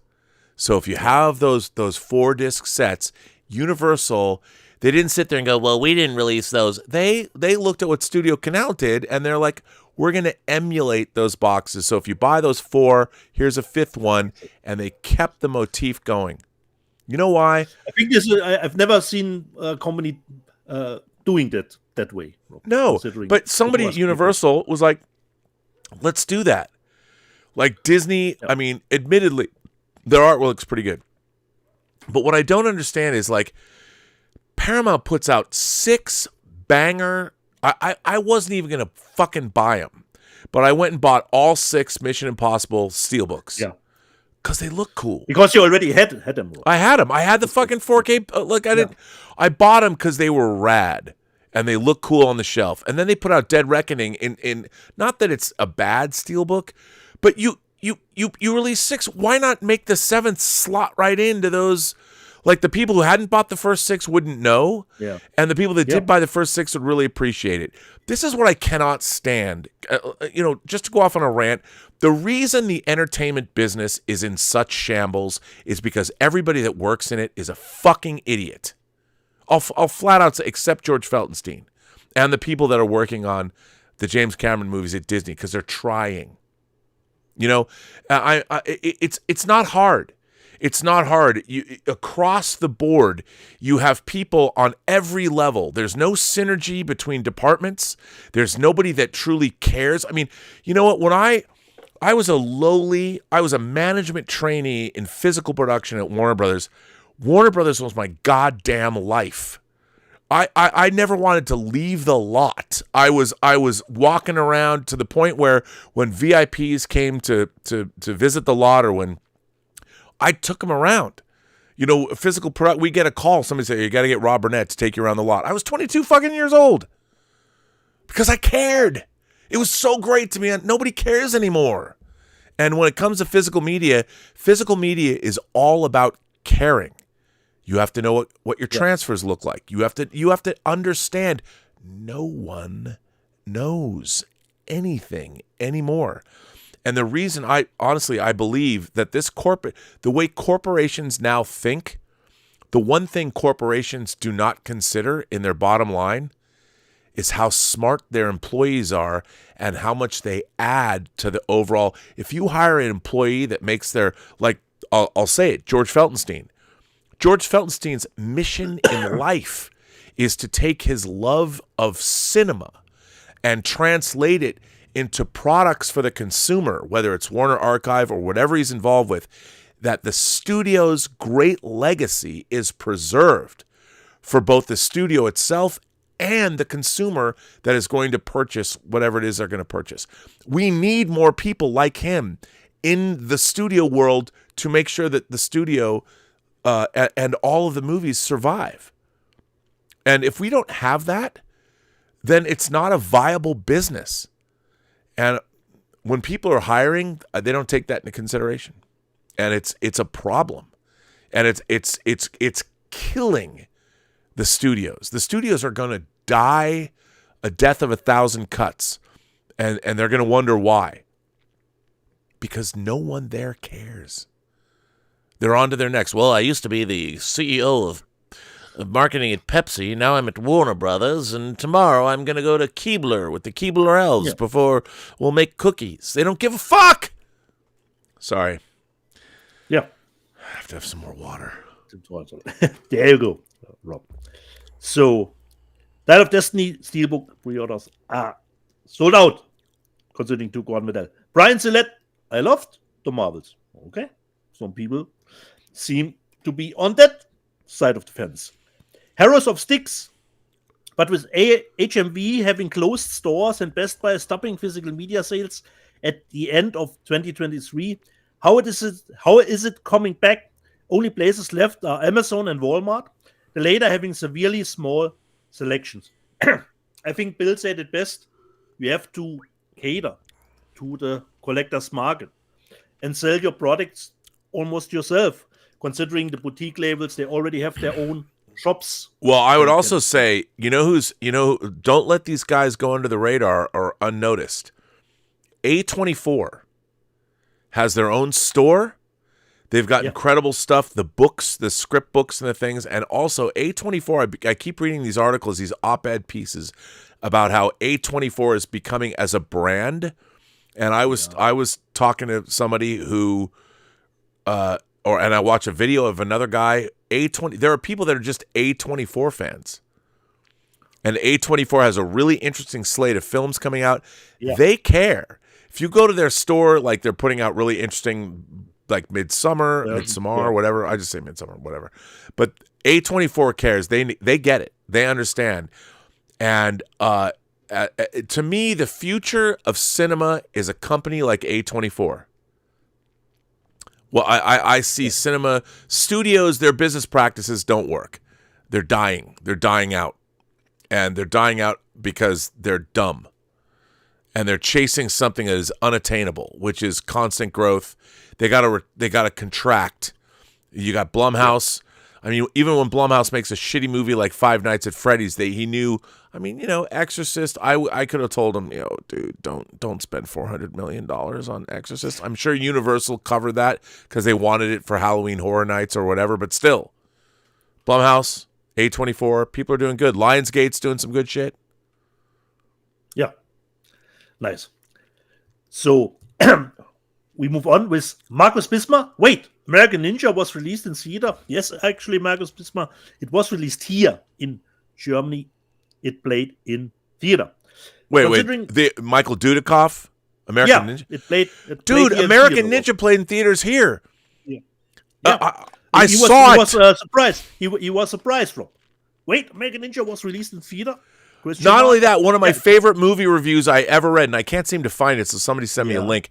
Joe Bob Briggs. I used to read, his reviews were published in the Seattle Times. Yeah. Joe Bob Briggs reviewed American Ninja. It's one of my, I remember it, and maybe it's in my mind, it's better than it actually was. But it's one of my favorite movie reviews. I remember it as one of my favorite movie reviews I ever read. Cool. Very cool.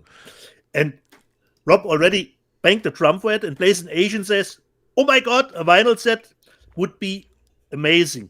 But then you have to chime in the Kickstarter campaign, Blazen Asian, to get to that tier that Rob can do a final. Yeah, I mean, and it's going to be, look, here's a funny thing. This is very interesting. So the reason we're going to kickstart the Nathan Heller, this audio drama, is because we have the budget to make it, but we don't have the budget to make things like vinyl. We don't have the budget to make things like, I want to do Dolby Atmos versions of, it'll be a physical media release.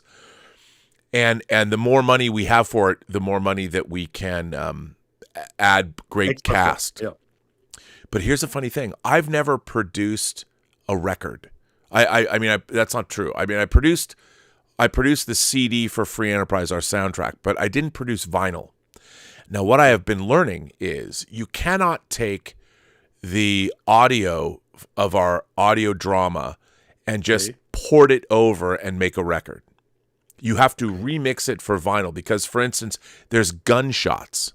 So if you were to take the level of the recording that as it exists digitally for our audio drama and just port it over without any kind to vinyl, when the gunshot hits on the actual vinyl, it would make the stylus go boink. It would literally fly off the vinyl and bounce because of what would happen with the sound and the groove. So you actually have to remix your digital audio for use on vinyl. So that's a whole different, and our Mike, our great audio engineer over at Private Island, does not mix vinyl. So in order to have a vinyl version, I have to get a person that knows how to mix, that can take our digital tracks and mix them down to create a vinyl record.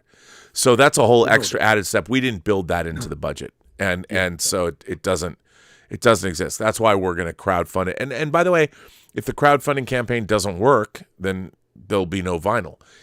But wouldn't it be cool if, the great Rob Galuzzo. But you said that the vinyl will just be a upper tier of the Kickstarter. Yeah. Oh, yeah. I mean, it's expensive.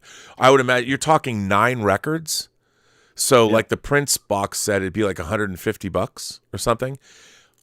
But Rob G, my friend Rob G, who created the Blu-ray Analog Love, this great documentary about the mixtape. Rob G was the one that his phrase, wouldn't it be cool if, that I stole from him. And I'm like, yes, I love that. Wouldn't it be cool if? And wouldn't it be cool if there was an awesome box set of vinyl? So one of the things that we did when we were in Chicago with Todd Stashwick, in addition to taking him to Second City, look at that, where he was an alum, and in addition to doing that, we had a great still photographer take a lot of great photos of him walking in and around Chicago. So we've got, and I can't announce it yet, it'll be part of the Kickstarter campaign. Yeah. We have some great fan favorite artists that are going to be working on this whole project. So it's going to be pretty cool. It's going to be pretty cool. Yeah. So anyway, back to your live chat. Five Nights at Freddy, much better than Exorcist Believer and equal to Marvels. Albion, Deeds must be dying to sleeve those. Mark, already done. Sleeve those. Have you done your whole collection? No, I'm still have to do more titles, Rob. Now, how much did these sleeves cost you? How much have you spent on the sleeves? Let me just think, Rob. 50 sleeves cost about 15 euros, so pretty sum actually. That's a lot of money, bro.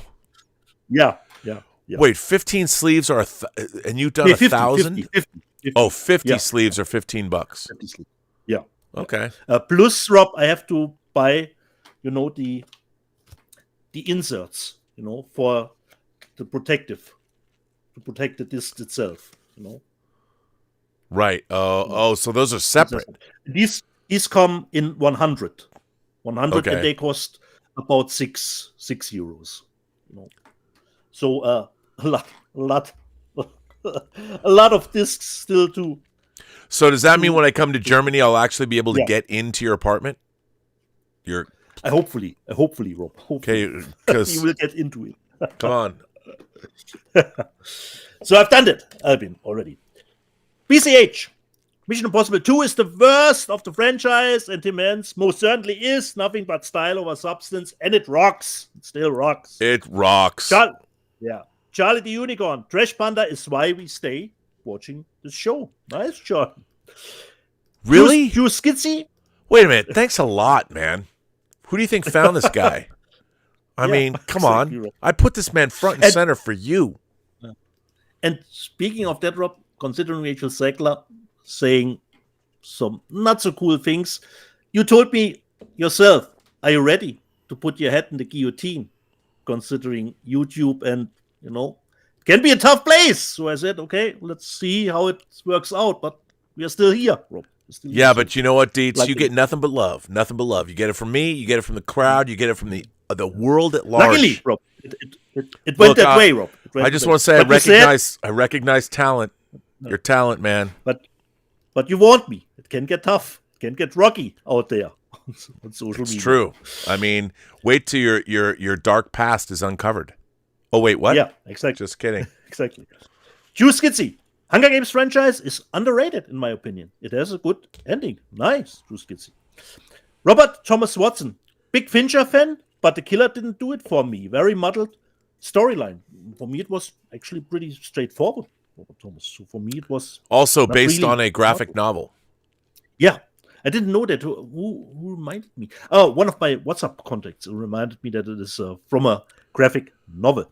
Yeah. Speaking of the Sly documentary, Tim Hen's, no mention of Oscar, not even over the top. No, in 90 minutes, there's not that much time to cover those movies. No. Damn it, Spock says, have either of you seen the 4K of Wickerman? If so, how is the presentation? I'm thinking of getting it. Get it? It's with the, there's some stuff where they had to add, they found material, but it is by far the best presentation of the movie. I love it. For me, it's one of the releases of the year. By the way, we are going to have to pick our 10 favorite releases of 20. We'll do the end of the year, as always, Rob. And I'll give you a preview that's on my list.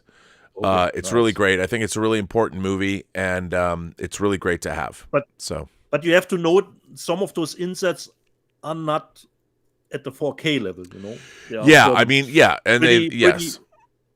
Because VHS sources. So going into, you will not get a steady great 4K presentation. Right, but there's the different versions. I mean, and that's just by it's look. One of the great things I know for a lot of people, like when they did Exorcist 3 and they gave us the Legion version, they spent years looking for the negative of that stuff and they couldn't find it. Maybe one day it'll turn up. So they gave us a VHS version. Is it ideal? Certainly not. But it's all we could get. That's all they had. And I would rather have that and see it and see Brad Dourif's performance than to not have it. So yeah. Dario Jovicic.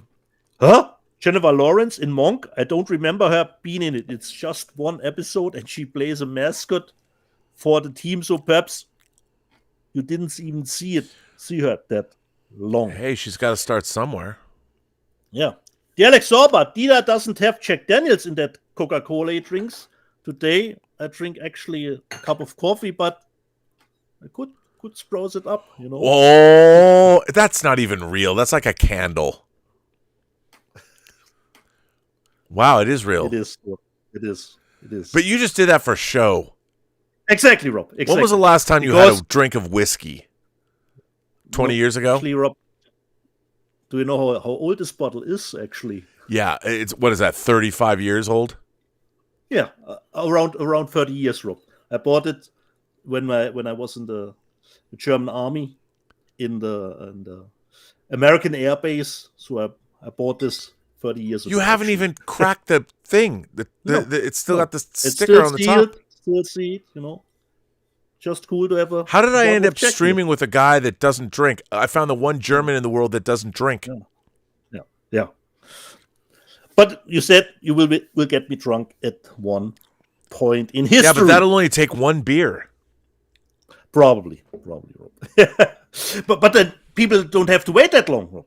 It's always, 50-50. Tim Hens. Hitler was also famously left-handed too, something they got spectacular wrong when he signs the Grail diary with his right hand in The Last Crusade. Are we nitpicking again, Tim Hens? Ambidextrous. Yeah. A word in pajamas. Rob Burnett, indeed, would you ever consider looking at the vinyl charts? For me, actually, not World in Pajamas, because just like Rob, I don't collect vinyl. So it wouldn't have any value for us to look at the vinyl charts. You know what, though? She's making a good point, because that is physical media and a lot of people are into it. Totally. And the show is called Let's Get Physical Media, which we don't, we also talk about books. In fact, we can talk about Max Allan Collins' Too Many Bullets, the latest Nathan Heller novel. That's physical media too, but it's not a bad point. But yeah, we don't collect that. I mean, I wouldn't know where to look even. I mean, there's vinyl charts, but here's the thing about vinyl that I find strange. I hated vinyl when I was a kid. There you go. I mean, I liked the covers, but what I hated was every time I played it, there was a different pop or a click or static or dust, and I was like, I never touched my discs, or my vinyl. I would, the records. I only kept the edges of the records in my like this, and yet it same with VHS tapes. Every time I played my VHS movies, there were more dropouts on the tapes. Totally. It made me so angry. And I was one of these guys. Like I worked at Silver Platters in Seattle. I worked at what was at the time the largest optical disc only store in the world. I was the manager and buyer of the laser video disc division. And I used to listen to all these like vinyl purists come in and talk to me about their diamond stylists and their $1,000 turntables. This is in the 80s. And how the music sounds much warmer. And I'm like, I get it. And they're not wrong. I totally understand. But you know what? Now I get a super deluxe edition on a disc, and I put that in my Dolby Atmos system, and I'm like, I defy you. The problem with vinyl is you're still having one thing scrape over another thing. It's scraping. So it's never there's some kind of noise that was never in the original recording ever. And you have to deal with that. You're dealing with the and now vinyl, because American vinyl was shitty. Even when, by the way, I collected 12 inches. I collected soundtracks, and I never wanted to buy American vinyl. I was always buying UK and UK was great vinyl, but Japanese vinyl, that was the creme de la creme, and it was ridiculously expensive. But I would buy it. I can imagine. Because you buy Japanese vinyl, it's like Japanese steel from Hattori Hanzo. If you're going to get a sword made, I need Japanese. It's just like I need Japanese die cast. If you're going to get a die-cast robot, I need Japanese die-cast. Same with vinyl. But You'll vinyl never today, hear the record the same way. I know. But an interesting point. It'd be we should look into it. I don't know. Okay. Bill Barkley, Willy's Wonderland was better than Five Nights at Freddy. I totally take your word on it. Alex Sorber, Free Enterprise is awesome. Come on, deeds. Okay, I will give it a second shot. God damn it, Rob. God damn it. No, I've done a recut. You know what I'm going to do? I mean, hopefully our executive producer will ever let us get back to the negative and touch it so we can, I want to do a whole new version of the movie, which I've been working on. I will show everybody a new cut of the film. We should have we'll have a channel member thing, a watch along where I'll put it on Vimeo and we can watch together and you can ask me questions or do something, whatever, however that works. We'll do that. Yeah. Bill Barkley, did Rob hear that Gary Anderson Studios is still going ahead with a new Terrorhawk series? Don't know when it's being filmed or when it will be out, but at least we know one is happening. Rob, do you know about? Yeah, and by the way, they're doing great. I talked to Jerry Anderson's son. He's a really great guy. You know, they're putting out new 10-inch Eagle transporters. I mean, I really loved what it was Product Enterprises and it became 1612. I love what they've done with the Jerry Anderson license. They're still doing great stuff. It's expensive, but great. And yeah, it's great to see Jerry Anderson's legacy continue on, much like Doctor Who. It's great. Nice. Dr. Martin van Osteren, I wish you and your upcoming business ventures all the best, Rob. You too, Dieter. So, thank you, Kramer. Dr. Martin van That's very nice of you to say. Yeah. Tina Gassman, I don't have any Hunger Games movies. It's totally fine, Tina. I like the first one best. Okay. Nothing wrong with that. Punking, should I keep quiet that I've never seen the last Hunger Games film? No problem, Punkin. Actually, the first one works on its own. You actually don't need to go further if the first one was all you need. Rob, you survived it. This was the live chat from... that was, a very enjoyable live chat. I appreciate chiming in. Lucky. It's nice. Lucky me. So do we have some live chats left? Super chats left? No. Oh, actually, no, that's not true. We do. We have a few, if anyone wants to get them in, we have a few. Thomas Logan says that the first 2 episodes of the Godzilla show Monarch on Apple are fantastic. Kurt Russell and Wyatt Russell playing the same character over 60 years apart is gold. Fantastic. Great. I love that they did that. Wyatt Russell looks a lot like his dad, so that works. And, the Vixter, our treasure, the Vixter, 5001, says HMV. And by the way, she says, so HMV was that Her Majesty's video? Whatever. HMV, now I'll say something. So I became familiar with HMV back in the 80s when the Beatles first were released on CD. HMV released these, they were vinyl-sized CD boxes of each Beatles record. And the CD was inset, but people went bananas over those HMV releases. Because I'd never specifically only HMV. Yeah, there were HMV releases, and we got them at our store, and it was a big deal. People wanted them. It's hard to explain to people, but because now nobody remembers this. But CDs basically were introduced to the world in 1983. And there was not a lot. The first CD that I ever bought was Billy Joel's Greatest Hits, the 2-disc set. And the Beatles weren't available. So when they went back and they remastered things digitally, and it was a huge, huge deal when they came out on CD. And it was wild because working in Bellevue, Washington at Silver Platters, and that's all we sold were CDs and Laserdiscs. Tower Records was bigger than we were, but we were a CD. That's why it's called Silver Platters. We only sold CDs and Laserdiscs. And being there for when those HMV titles, when the Beatles came out on CD, I mean, everybody was a fanatic about CDs. Like our store, and it was a high-end customer base, but we catered to, it was crazy. And when the Beatles came out, when those HMV box sets came out, they were so hard to get. People were like, I wanted one, they're gone. Blah, blah, blah, blah, blah. Order one. It was insane. And that's what I learned about HMV. And, after that, I became a big fan. The lovely Emma Bannon has picked up some HMV. They've done some really interesting exclusive releases over the past couple of years. Emma picked me up the UK 4K Dual, which she's sending me. Vixter now is on the getting me some stuff, which is great. But HMV, so the Vixter says HMV has been turned around in the UK because it closed. Ooh, nice. London's flagship store reopens again next weekend, which is really exciting. And she ordered A24's Everything Everywhere All at Once on 4K because it's not out in the UK. Yeah, I mean, again, A24. Look, there's no reason if you're going to make movies. I think this is the future of companies like A24. They have great taste. I don't know, really amazing company.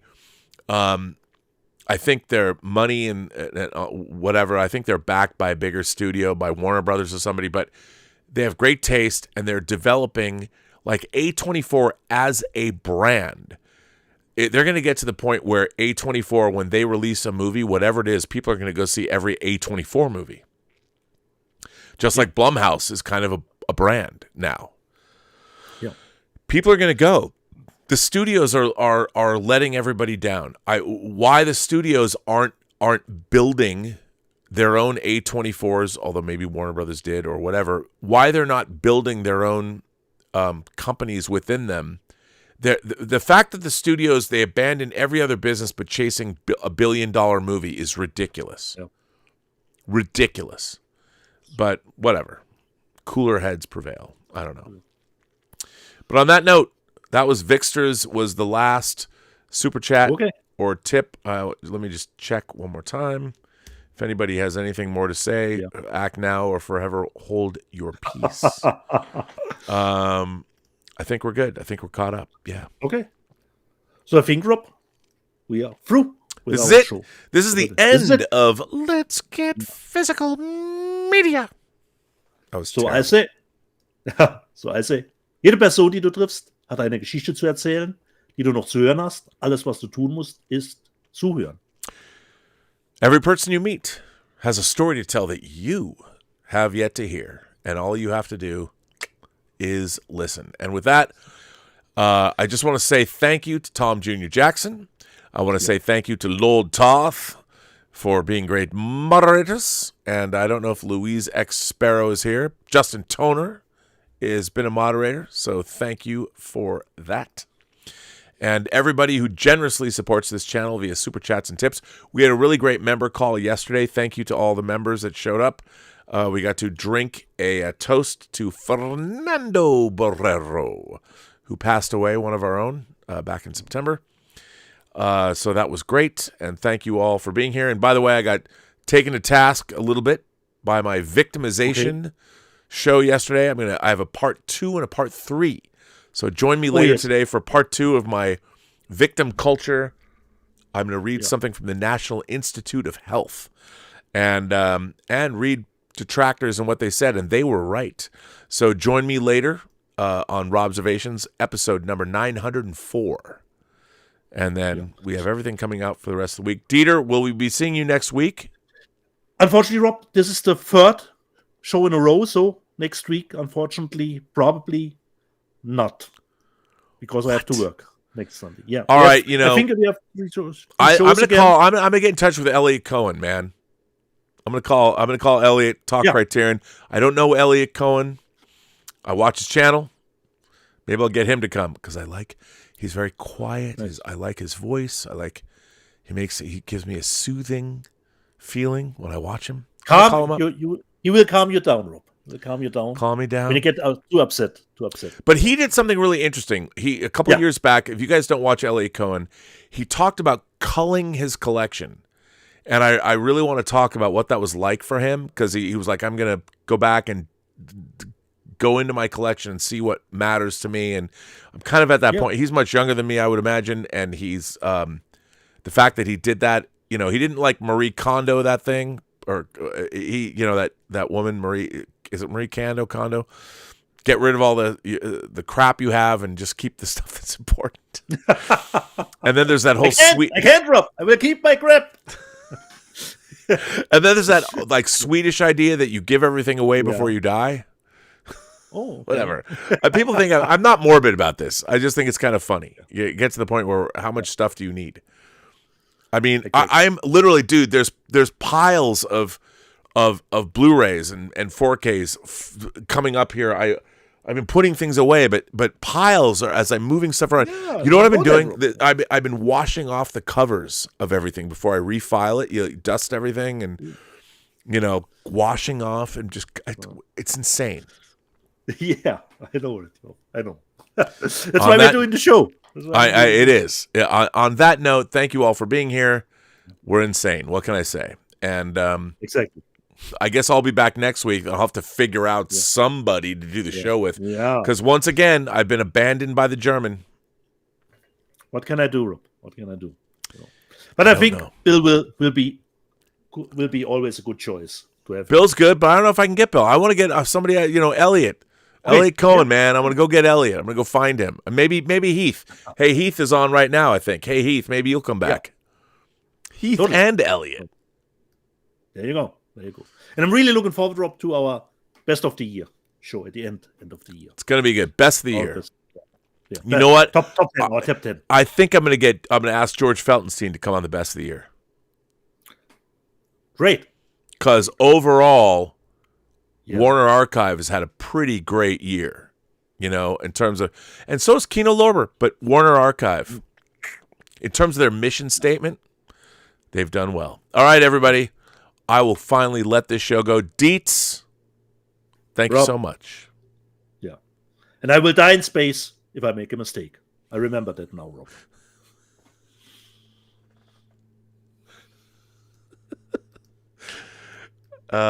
Boy.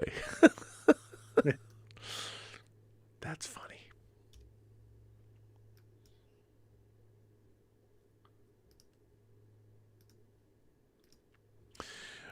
We are over. Nice. That was great.